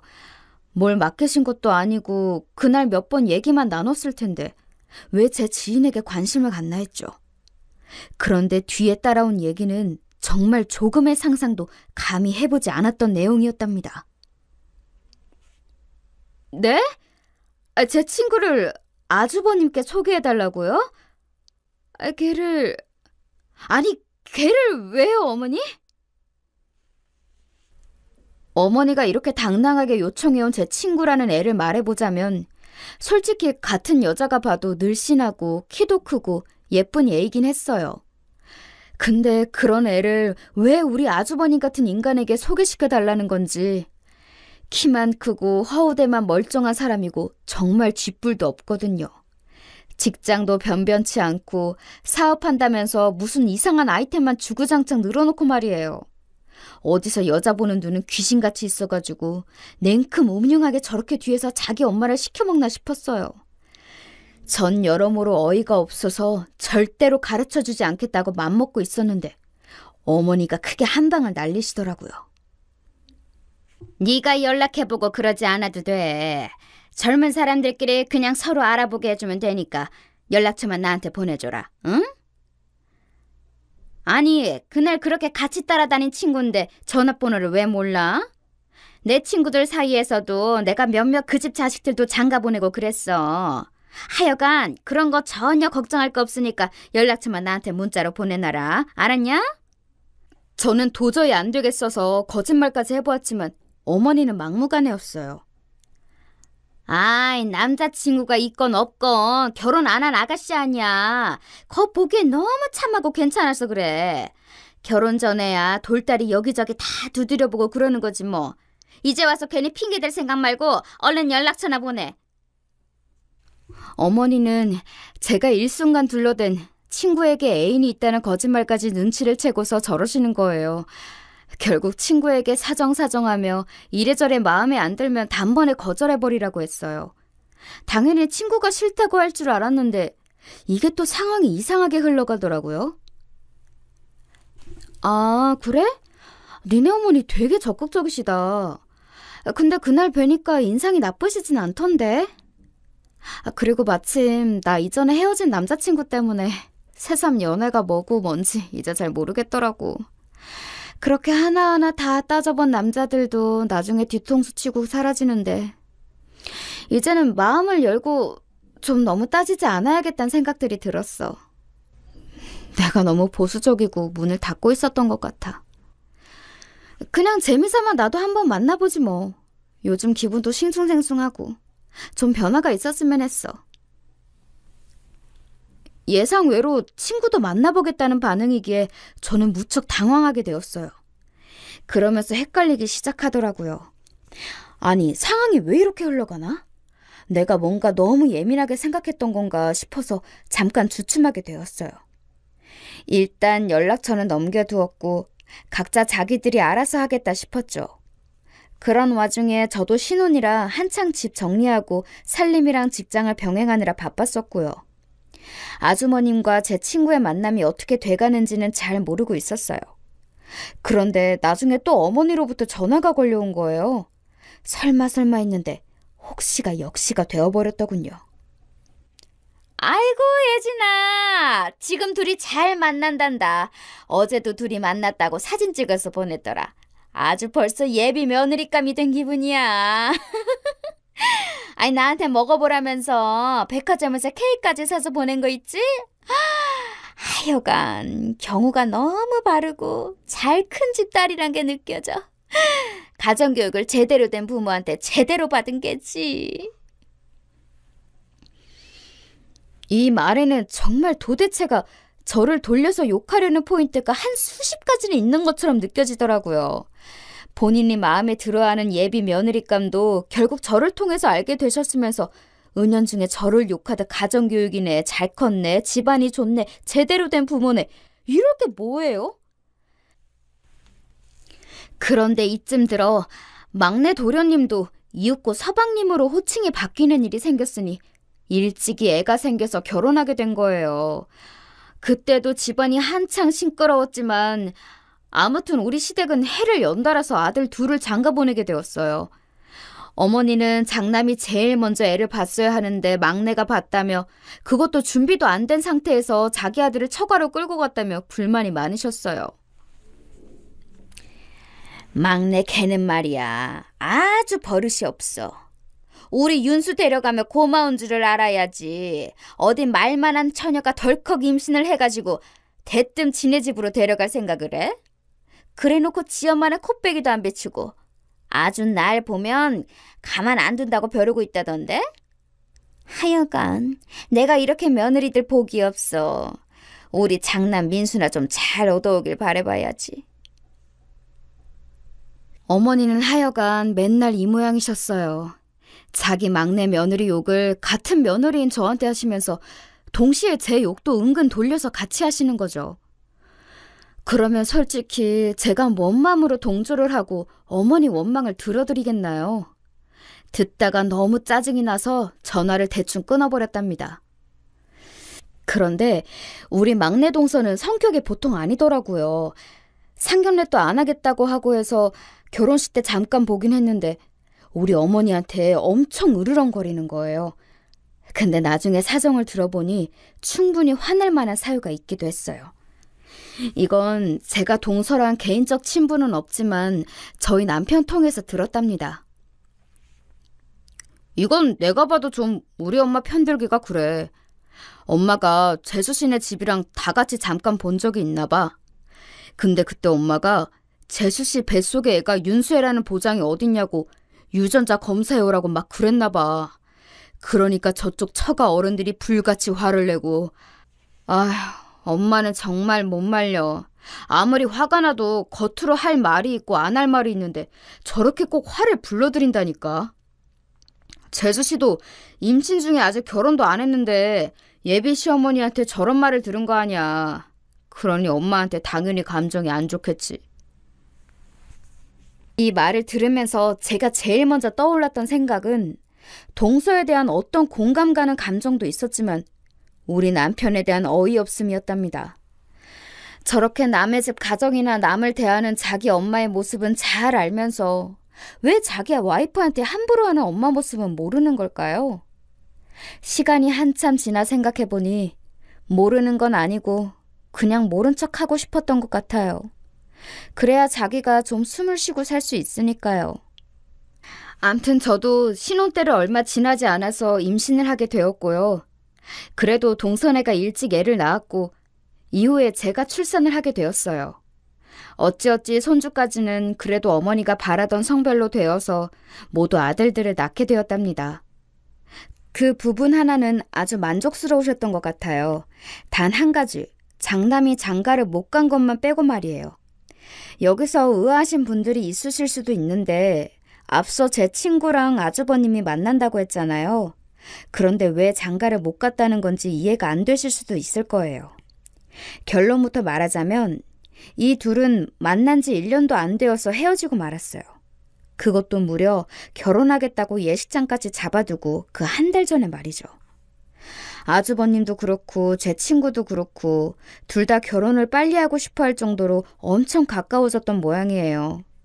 전 둘이 만난 지 얼마나 됐다고 결혼한다고 해대길래 모든 게 정말 너무 성급하다 싶었죠. 게다가 아주버님은 절 보기 좀 민망스러웠던지 전혀 제 앞에 나타나지 않았고 가끔 제가 시댁에 들려도 제 목소리를 들으면 나와보지도 않았어요. 그래도 둘이 잘 만난다길래 그런가 보다 했고 어머니를 통해서 그리고 친구를 통해서 소식을 가끔 듣곤 했답니다. 그러다가 청첩장과 예식장 대관 등 본격적인 얘기가 나오니까 한편으론 정말 제 친구가 제 형님이 되는 건가 싶어 희한하더군요. 궁금해하던 차에 친구한테 갑작스레 전화가 걸려온 거예요. 예진아, 나 너한테 상담할 게 있어. 내가 예민한 건가 싶은데 솔직히 이런 경우가 말이 된다고 생각해? 뭔데 그래? 혹시 아주버님 얘기는 아니지? 무슨 일이 있어? 그게 맞아. 민수 씨 얘기야. 나 지금 좀 혼란스러워. 친구 입으로 우리 아주버님의 본명을 이렇게 들으니 좀 새삼스럽기도 했지만 아무튼 둘이 연애를 한다고 한 이래 처음으로 본격적으로 저와 친구는 단 둘이 만나서 얘기를 나누게 되었어요. 저도 우리 시댁 가족의 이야기니 조심스러워 따로 묻지 않았고 있었는데 친구가 먼저 이런저런 말들을 꺼냈어요. 근데 듣고 있다 보니 이거 제가 결혼을 말려야지 안 되겠더라고요. 있잖아. 글쎄 민수 씨가 나보고 자기 친구들이랑 해외여행을 다녀온다는 거야. 이제 결혼하면 자기는 가정에 충실할 거니까 친구들이랑 다 같이 여행 가려면 이번밖에 시간이 안 된다나? 사실 이 말을 들으면서부터 어째 안 좋은 예감이 들려오긴 했지만 참고 들어보았답니다. 그리고 역시는 역시였다는 것을 재차 확인하게 되었어요. 처음엔 나도 친구들이랑 간다고 해서 그런가 했어. 그런데 얼마 전에 민수 씨 친구들 소개받아서 같이 밥을 먹었거든. 그때 같이 나온 여자가 있는 거야. 둘이 유독 되게 친해 보이더라. 그런데 세상에 알고 보니까 그 친구도 같이 껴서 해외여행을 가는 거였어. 심지어 남자 셋에 여자 셋 이렇게 해외여행을 간다는 거야. 그것도 3박 4일을 말이지. 너라면 허락해줄 수 있겠어? 대학 동기라고 하고 정말 아무것도 아닌 사이들이라고 하는데 뭐하러 그렇게까지 해서 가야 되는 거야? 그중 2명이나 각각 결혼 예정이라는데 그런 걸 다들 예비 배우자들이 허락해주는지도 모르겠어. 내가 이상한 거야? 여기까지 듣고 보니 정말 어쩜 안에서 새는 바가지 밖에서 샌다고 사람이 왜 이리 한결같은가 싶더라고요. 역시나 아주버님은 바람직한 인간이 아니었어요. 결혼 전에 저런 문제로 자기 예비 신부를 이렇게 머리 아프게 해서는 안 되는 거잖아요. 반대로 자기 여자가 다른 남자와 만나는 것에는 아주 극도록 예민해 한다는 거예요. 나는 민수 씨 이해가 안 되는 게 그러면서 내가 따로 직장 동료랑 밥을 먹는다든지 아는 오빠와 언니들과 잠깐 만나는 것도 납득을 못해. 다수로 만나는 거고 어릴 때부터 알아온 사람이고 그 자리에도 같이 데려가서 소개했거든. 근데도 내내 얼굴도 화가 나 있고 심통이 그득한 거야. 나중에 그 분위기 무마시키고 내 지인들한테 설명하느라 얼마나 힘들었는지 몰라. 나 정말 여러모로 지치는 것 같고 이 해외여행 얘기까지 나오니까 좀 한계야. 이 결혼하는 게 맞을까? 여기까지 왔으면 이미 친구도 어느 정도 결론은 냈다 싶더라고요. 누군가 방아쇠를 당겨줄기 바라는 게 아닌가 싶었어요. 저도 더 볼 것도 없이 친구한테 할 말을 정확히 했답니다. 친구는 제 말을 듣는 내내 엄청 놀랐는지 점점 눈이 커지더라고요. 수영아, 우리 아주버님이라곤 하지만 나는 아닌 건 아니라고 봐. 일단 나는 내 남자가 결혼 전에 그런 구성으로 그리고 이성인지 친구인지 확실치도 않은 사람들끼리 해외로 여행 다니고 그런 거 용납 못해. 그걸 이해해주길 바라는 건 욕심인 거지. 자기는 아직 이성들이랑 더 꽁냥꽁냥하게 놀고 싶은 거잖아. 그게 잘잘못을 떠나 너랑 아주버님은 가치관이 안 맞는 거야. 근데 결혼 전에도 안 맞는데 결혼 후에는? 더 심각해지고 그땐 고민할 장애물들이 더 늘어나. 그냥 단도직입적으로 말할게. 너 우리 아주버님이랑 안 만나는 게 좋겠어. 지금이라도 늦지 않았으니까 잘 생각해봐. 제 말을 다 들은 친구는 생각보다 이렇게 상황을 극단적으로 정리해줄 줄은 몰랐던 것 같아요. 그래도 어떡하겠어요. 아닌 건 아니라고 말끔하게 정리를 해줘야 한다고 생각해요, 전. 둘이 만나게 하는 것까진 못 말렸지만 결혼은 정말 엄연히 제 책임이 있다고 생각하거든요. 친구는 그 자리에서 바로 답하진 않았지만 좀 더 생각해 보겠다며 말끝을 흐렸고요. 시간이 지나서 이 또한 저희 어머니를 통해서 결과를 듣게 되었답니다. 전화를 받자마자 어머니는 아주 주구장창 소리를 질러대시더라고요. 아무튼 이놈의 전화가 문제였어요. 제가 너무 고분고분 받아들였단 말이죠. 야! 네 친구 걔는 왜 그 모양이냐? 아주 경우가 없어. 아주 싸가지가 없다고. 결혼하겠다고 일을 이렇게 벌려놓고 갑자기 결혼을 못해? 약 올리면서 깍꿍하는 것도 아니고 이게 뭐야? 청첩장도 다 찍어둘 예정이었고 얼마 전엔 집안 친척들까지 다 돌면서 인사드리더니 이게 못하는 짓거리냐고. 아이고 가슴에서 내가 천불이 나네 천불이. 일단 저는 심호흡을 크게 하고 그냥 듣고는 있었어요. 워낙에 자기 자식만 귀하고 남 잘못은 모르는 분이라지만 그래도 이번엔 저도 좀 화가 많이 나더라고요. 자기 아들이 잘못한 내용은 쏙 빼놓고 제 친구 욕만 하시니까요. 그래도 일단은 들어드렸어요.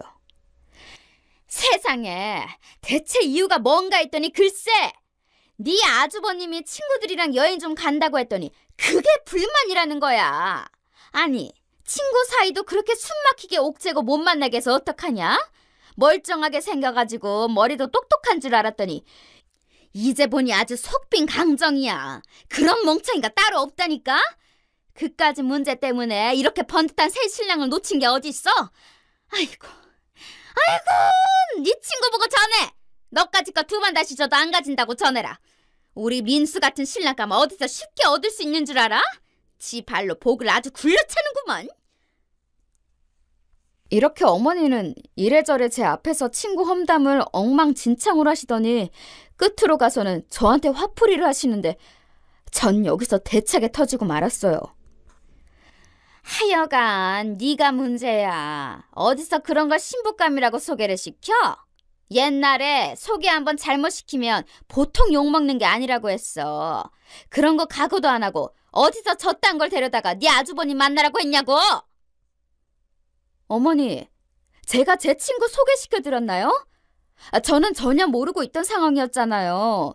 그런 거 안 한다고 했는데도 어머니가 끝까지 연락처 달라고 하시고 둘이 만나게 하셨고 또 둘이 잘 만날 때에는 좋다고 하시더니 왜 이제 저한테 화를 내세요?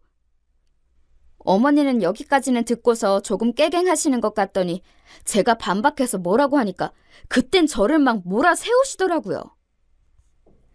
그리고 제가 얘기 들어보니까 아주버님이 잘못하시긴 하셨던데요. 결혼 전에 예비 신랑이 여자들이랑 짝 맞춰서 해외여행을 며칠씩이나 놀러 간다는데 어떤 여자가 좋아하나요? 그러면서 제 친구가 지인들 만나러 다니는 건 그렇게 눈에 불을 켜고 감시하러 다니신다고 하고 당연히 둘이 부딪힐 수밖에 없잖아요. 뭐야? 그럼 너는 지금 네 아주버님이 잘못했다는 거야? 네 아주버님 탓하는 거냐고? 그 와중에 꿋꿋하게 본인 장남에게 호칭 맞춰가면서 저를 야단치려는 어머니에게 정말 여러모로 질려버렸어요. 대체 왜 이렇게까지 해야 하는 걸까요? 아무튼 이렇게 얘기는 끝나버렸고 아주버님은 그 뒤로 공연히 저랑 마주치면 되도 않는 시비를 걸어대는 거예요. 명절 때에도 머리는 까치집을 하고 추리닝 바람으로 굴러다니면서 씻지도 않고 면도도 안 한 모양새를 하고 있더군요. 암만 그래도 나이가 40대인데 얼마나 철이 없는 건지 동생네 부부가 왔으면 제대로 씻고 눈곱이라도 떼고 있어야죠. 아주 보기 안 좋은 모양새를 하고는 저한테 이래저래 훈수를 두는 거예요. 재수씨, 거 전날부터 와서 엄마 좀 도와줘요. 우리 엄마 나이가 70인데 저렇게 혼자 부엌에서 허리 수그리고 뭐 하는 거냐고. 잡채랑 전이랑 이런 거 미리미리 좀 해오면 좋잖아요. 저도 웬만하면 그냥 무시하겠지만 여간 감정이 안 좋은 상태였기 때문에 웃으면서 받아쳤어요. 어머, 전 어머님 힘드시지 말라고 일부러 집에서 잡채랑 전도 다 해온 거예요. 그리고 그렇게 걱정이 되시면 아주버님이 어머니 좀 도와주시지 그랬어요. 제가 봐도 어머니 너무 안쓰러워요. 그랬더니 인상을 훅 쓰더니 휙 돌아가지고서는 지 방으로 들어가 버리더라고요. 아니 무슨 고등학생 아들도 아니고 뭐 하는 짓인지 모르겠어요. 이때 어머니도 약간 신경이 곤두서 있으셨는데 그 큰 이유는 바로 동서 때문이었어요. 걔는 참 성격도 이상해. 도대체 결혼한 애가 왜 시댁에 들락날락할 생각을 안 하는 거야? 그리고 지는 안 온다고 치자고. 왜 신랑은 못 가게 하는 건데? 우리랑 무슨 왼수졌냐? 내가 아주 기가 막혀서 못 참겠어. 어제만 해도 진짜 화병 나서 죽겠더라니까? 뭔 죄를 지었다고 이렇게 하는 일마다 꼬이는 건지 아주 성질나서 못 참겠어. 어머니는 줄줄 이렇게 읊어대시더니 이후에 갑자기 저한테 폭탄 돌리기를 하시더라고요. 그나마 꾸준하게 시댁에 들리고 있는 며느리까지 안 와야 정신을 차리시겠나 봐요. 예, 네가 한번 막내네 전화 좀 해봐. 전화해서 네 동서한테 명절이니까 시댁도 좀 오라고 하고 재촉 좀 해보라고. 그런 건 같은 며느리들끼리 말해야 알아먹는 거야. 그래도 네가 손윗 사람이니까 전화해서 야단도 치고 좀 해봐라. 내가 하면 다 안 온다고 도망갈까 봐 무서워서 하지도 못하고 이게 뭐냐? 왜 불똥이 저한테 튀나 해서 좀 황당해하던 중 어머니는 급기야 불을 지르시는 거 있죠? 아이, 따지고 보면 너도 잘못이야. 네 동서가 저렇게 명절에 안 오고 나한테 버릇없이 굴고 있잖아? 너가 명색이 큰 며느리고 이 집안 가풍을 알면 진작에 길을 눌렀어야지. 어디서 시댁에 코빼기도 안 내비추냐고 진작 잡았어야 했어. 그래야 제가 너 무서워서라도 당장 기어왔겠지. 어머니, 왜 불똥이 저한테 튀는 거예요? 왜 제가 책임을 져야 하는데요? 동서랑 어머니 사이에 무슨 잘못을 했다고 그러세요? 얘기가 이렇게 확장되고 있는데도 남편은 자기네 본가 거실에 누워서 잠들어 있고 일어날 생각도 안 하고 있고 분위기는 나빠졌어요. 우리 어머니는 정말 얄미운 게 이렇게 분위기가 나빠지면 금방 없었던 일처럼 얘기를 대충 끝내셔요. 아야, 됐어. 이제 너까지 나한테 그러냐? 내가 진짜 서러워서 못 살겠다. 얼른 밥들이나 먹고 각자 집으로 가! 정말 하나부터 10까지는 남의 탓으로 돌려서 도통 본인에 대해선 조금 더 반성할 줄 모르는 병에 걸리신 것 같아요. 어쩜 저렇게 이기적이고 멋대로이신지 숨이 갑갑해지더군요. 그날 저도 좀 답답하고 돌아오는 길 동서한테 전화해봤는데 동서는 외려 이런저런 바보 취급하더라고요. 형님, 저는 시댁 갈 생각이 조금 더 없어요. 전에도 그랬고 오늘도 그렇고 앞으로도 절대 안 가요. 그것 때문에 전화하신 거면 할 말이 없어요. 아니, 동서, 그런 건 아니고 그냥 왜 안 왔는지 물어봤어. 음식한 것도 있고 조금 갖다 줄까 해서.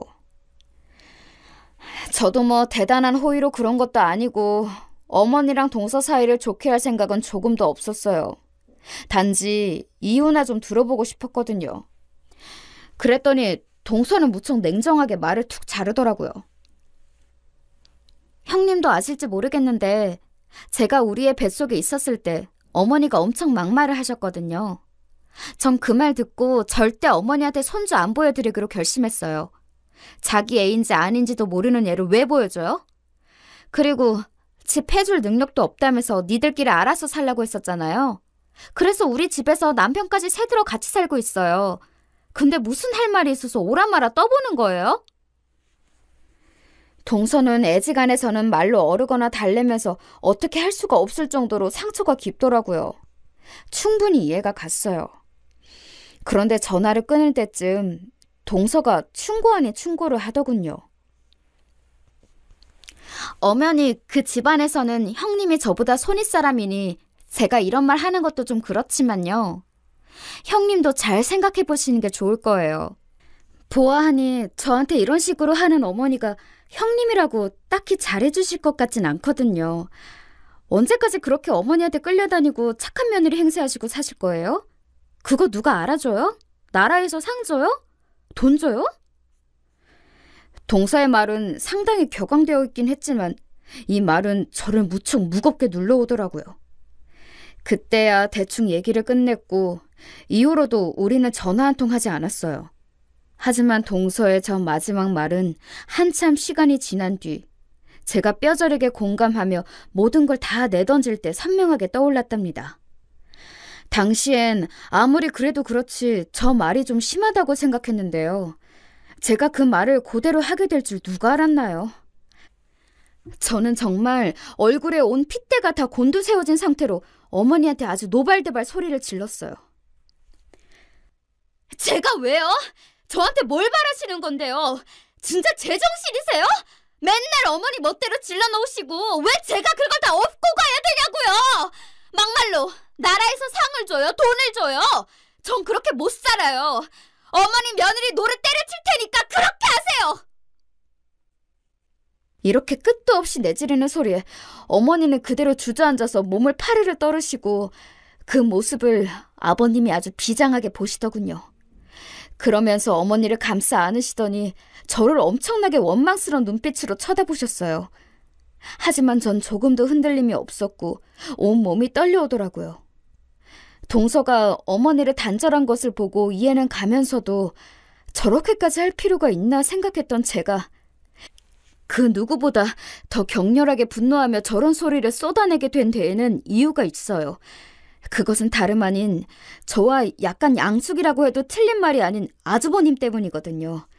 아주버님은 안 그래도 저에게 감정이 좋지 않았던 차에 저에게 완전히 민폐를 끼쳐버리는 행동을 하게 되었거든요. 이때도 역시나 본인이 직접 우리에게 전달하지 않고 어머니를 통해서 전달해 왔어요. 어머니, 그건 말도 안 돼요. 저희가 그런 돈이 어디 있어요. 무슨 말도 안 되는 그런 아이템을 갖고 와서 사업을 한다는 거예요. 저희 남편 멀쩡히 직장 다니고 저도 다닌다지만 애기도 저희 엄마가 봐주고 계세요. 간신히 집 대출도 갚아가고 있는데 어떻게 그런 돈을 대라는 말씀이세요? 이날 어머니는 저한테 전화해서는 아주버님이 뭔 가짠치도 않은 사업을 시작하게 되었다고 하는 거예요. 민수 걔가 어릴 때부터 머리가 비상했어. 자고로 장남이 잘 되어야 해. 내가 볼 때 진수나 윤수 저렇게 시원찮게 사는 걸 보면 다 자기 형이 지금 잘 안 풀려서야. 그렇다고 뭐 하던 일 때려치고 형 도우라는 게 아니잖아. 다들 돈 좀 얼마씩 보태라고. 그리고 내가 딱 보니까 윤수네는 전화도 안 받는 게 거긴 틀려먹었어. 그러니까 니네가 좀 얼마 보태서 내라, 응? 다 내라는 게 아니야. 우리도 얼마 보태주기로 했어. 너네도 너무 무리할 것 없고 어차피 지금도 다 대출 아니야? 거기 좀 더 받아오라는 거야, 내 말은. 이렇게 어처구니 없이 말을 이어가고 있으니 저라고 성질이 나지 않겠나요? 뭐 적당히 알아들을 만한 말을 해야 저도 넘어가죠. 지금 저희 살고 있는 집도 대출금 만만치 않다니까요. 사업하고 싶으면 본인이 노동을 직접 해서 벌어서 하라고 하세요. 왜 부모님이며 동생 가족들까지 다 끌어들여서 돈을 갖다 쓴다는 거예요? 이렇게 팽팽하게 맞서며 조금도 빌려줄 생각이 없어 보이니 어머니는 또 만만한 저를 갖고 멋대로 쇠뇌시키려고 하시는 거예요. 모든 게 제 잘못이라나요? 너는 얘가 말본세가 아주 못됐어. 아무리 그래도 네 아주버님이야. 네 남편 형이고 네 시댁 장남이라고. 어디서 그렇게 무시하듯이 말을 함부로 해? 네가 그렇게 무시해도 좋을 그릇이 아니라고. 전 다 귀찮고 싫어져서 생각나는 대로 대충 말을 했는데 이후에 이게 어마어마한 결과를 갖고 올 줄 몰랐던 거예요. 전 모르겠어요. 어머니가 알아서 하시고요. 거기에서 저희 집은 빠질게요. 동선에도 저한테 어떻게 해보란 말 하지 마세요. 전에 어머니 말 듣고 전화 걸었다가 욕은 제가 다 먹었어요. 아무튼 알아서 하세요. 그렇게 전화를 툭 하고 끊어버리고는 속에서 정말 열불철불이 올라오는 걸 참았다니까요. 당연히 그날 저녁 들어온 남편한테 전화해서 한 번만 이딴 전화 더 걸려오면 수신 거부해버린다고 신신당부했어요. 남편은 자기 딴에 속상했던지 저보고 왜 그러냐고 하더니 얼마 뒤에 터진 일을 보고는 어찌 수습해야 할지 몰라 넋이 나가 있더군요.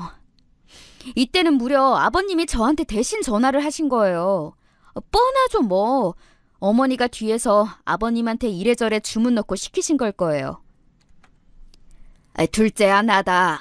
다른 게 아니라 우리가 이번에 사정이 좀 일이 됐어. 큰애 사업한다고 다들 뭉쳐서 도와줬으면 싶은데 어째 서운하게 실이 이렇게 뜻이 안 모이냐. 그래서 우리가 좀 힘을 썼다. 여기서 전 의아한 게 무슨 힘을 썼다는 건지 이해가 안 되는 거예요. 제가 알기로 시부모님 둘 다 돈 별로 없으시거든요. 어디서 빚을 냈다는 건지 뭔지, 그리고 굳이 그 여부를 왜 저한테 보고하시는지도 모르겠고요. 어째 전화기를 들고 있는 내내 불길한 예감이 엄습했는데 이게 이렇게 저한테 확 들이칠 줄 누가 알았겠어요? 그래서 말인데 우리 살고 있던 집을 정리했어. 이렇게 해서 큰애가 잘 된다면 얼마나 좋겠냐. 애도 아주 신신당부를 했어. 큰 각오로 하는 거니까 잘 될 거다. 그러니까 말이다 둘째야. 우리 있던 곳도 처분을 했으니 니네 집에 가 있는 게 맞을 것 같다. 너희랑 같이 분담하려 했는데 그렇게 네 시어머니가 말리더라. 애들 부담 주면 안 된다고. 그래서 우리 선에서 처리를 했어. 우리도 이렇게 힘을 썼으니 마무리라도 너희가 자식된 도리를 해줘야 하지 않겠냐? 전 이때 차라리 꿈이었으면 좋겠다는 생각을 잠깐 했었어요. 아주 잠깐. 정말 머릿속 뭔가가 툭 끊어지는 느낌이 들었답니다. 내가 뭘 들은 건지 차라리 이게 지나가는 옆집 아저씨가 어디 전화를 잘못 건 내용을 우연히 들은 거라면 좋을 텐데 별 생각이 머릿속에서 어지럽게 마구 흘러가더라고요. 그리고 이렇게 결론을 다 전했다 싶어서 다행이라 생각했는지 몰라도 이쯤에서부터 어머니가 냅다 전화를 바꿔치기 해서는 말하시는 거예요. 제정신이 아닌 상태로 어리 나가 있는 저에게 말이죠. 예, 너 다 들었지? 들었으면 됐고 결론은 이거야. 니네가 하도 돈 되기 싫어해가지고 우리가 늙음하게 집 빼서 네 아주버님 돼줬다. 아주 승승장구할 거야.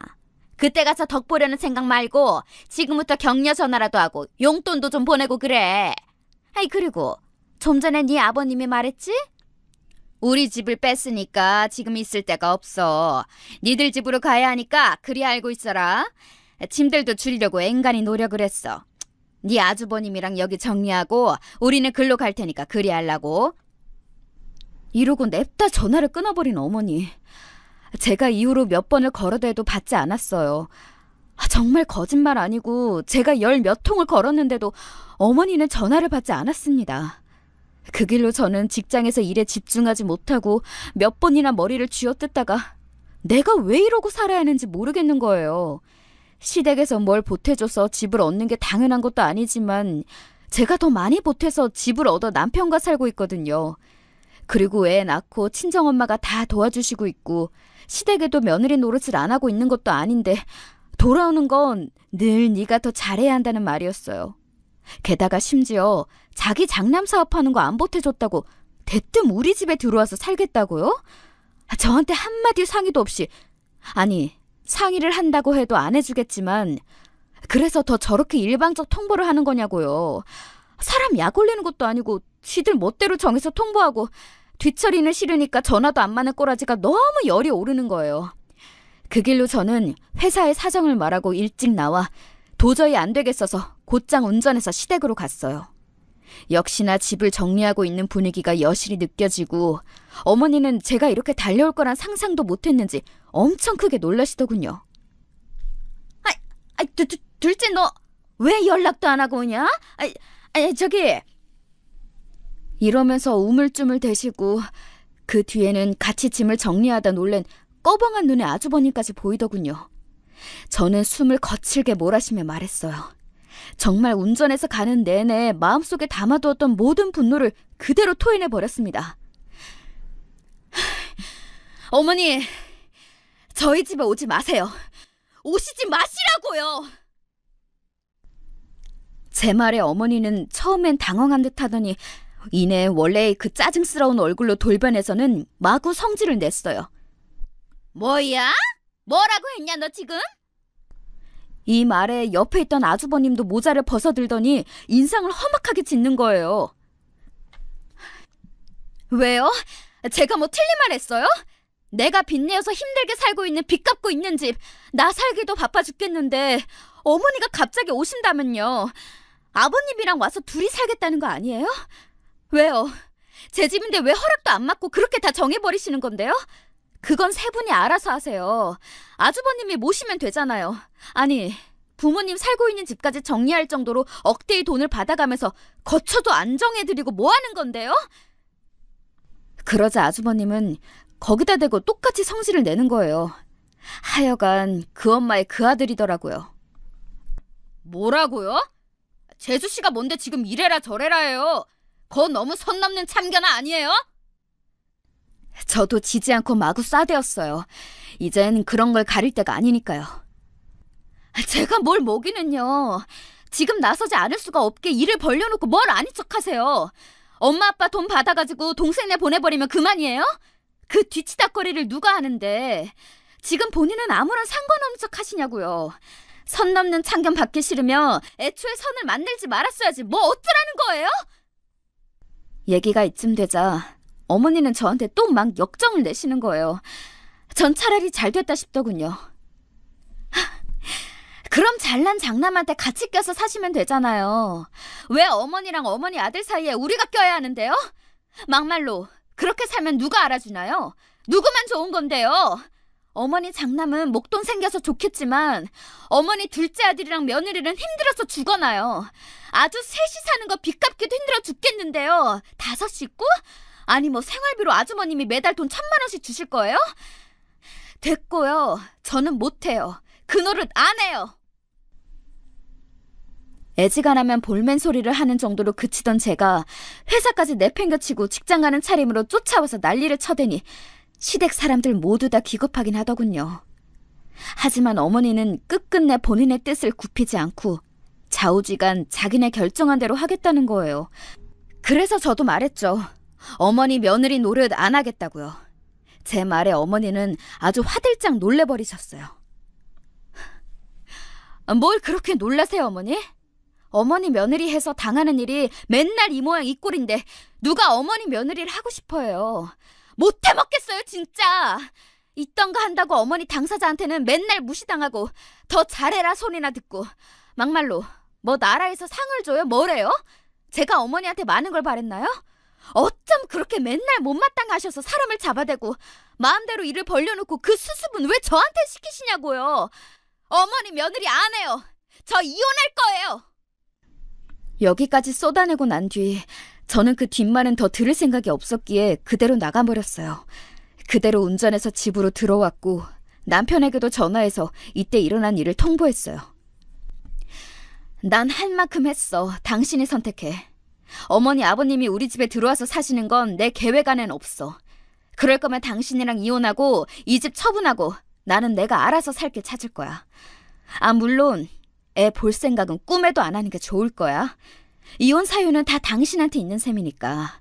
가정을 깨느냐 이어가느냐는 당신 손에 달려있어. 오늘 안에 나한테 바로 답 줘. 이렇게 던져놓았고 전 씩씩거리면서 친정 엄마에게도 모든 상황을 말했고요.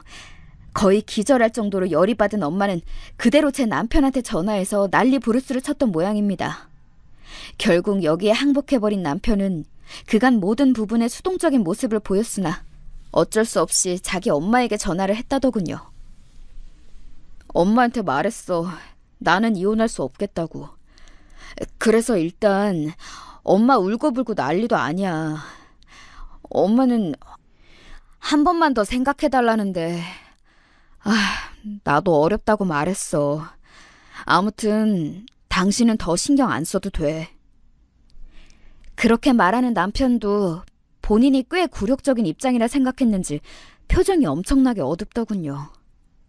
하여간 이후로 시부모님과 아주버님은 좁아터진 원룸으로 들어갔고요.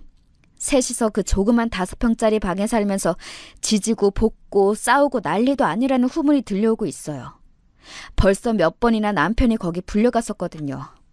그 꼴을 우리 집에서 봤을 생각하니 아니죠. 어머니가 우리 집에 있으면서 얼마나 거드름을 피워가며 절 부려먹었을 생각하니 기도 안 차요. 있어서는 안 될 일이고 끔찍한 일이죠. 본인이 자기 자식 뒤 닦아준다고 일을 벌려놓고 왜 그걸 남의 자식한테 가서 해결 보려고 해요? 저희 엄마가 직접 어머니 찾아가서 온갖 욕을 퍼붓겠다는 걸 저랑 남편이 같이 엎드려 빌며 말렸고요. 저는 이혼을 엄포한 뒤로는 어머니랑 연락도 안 해요.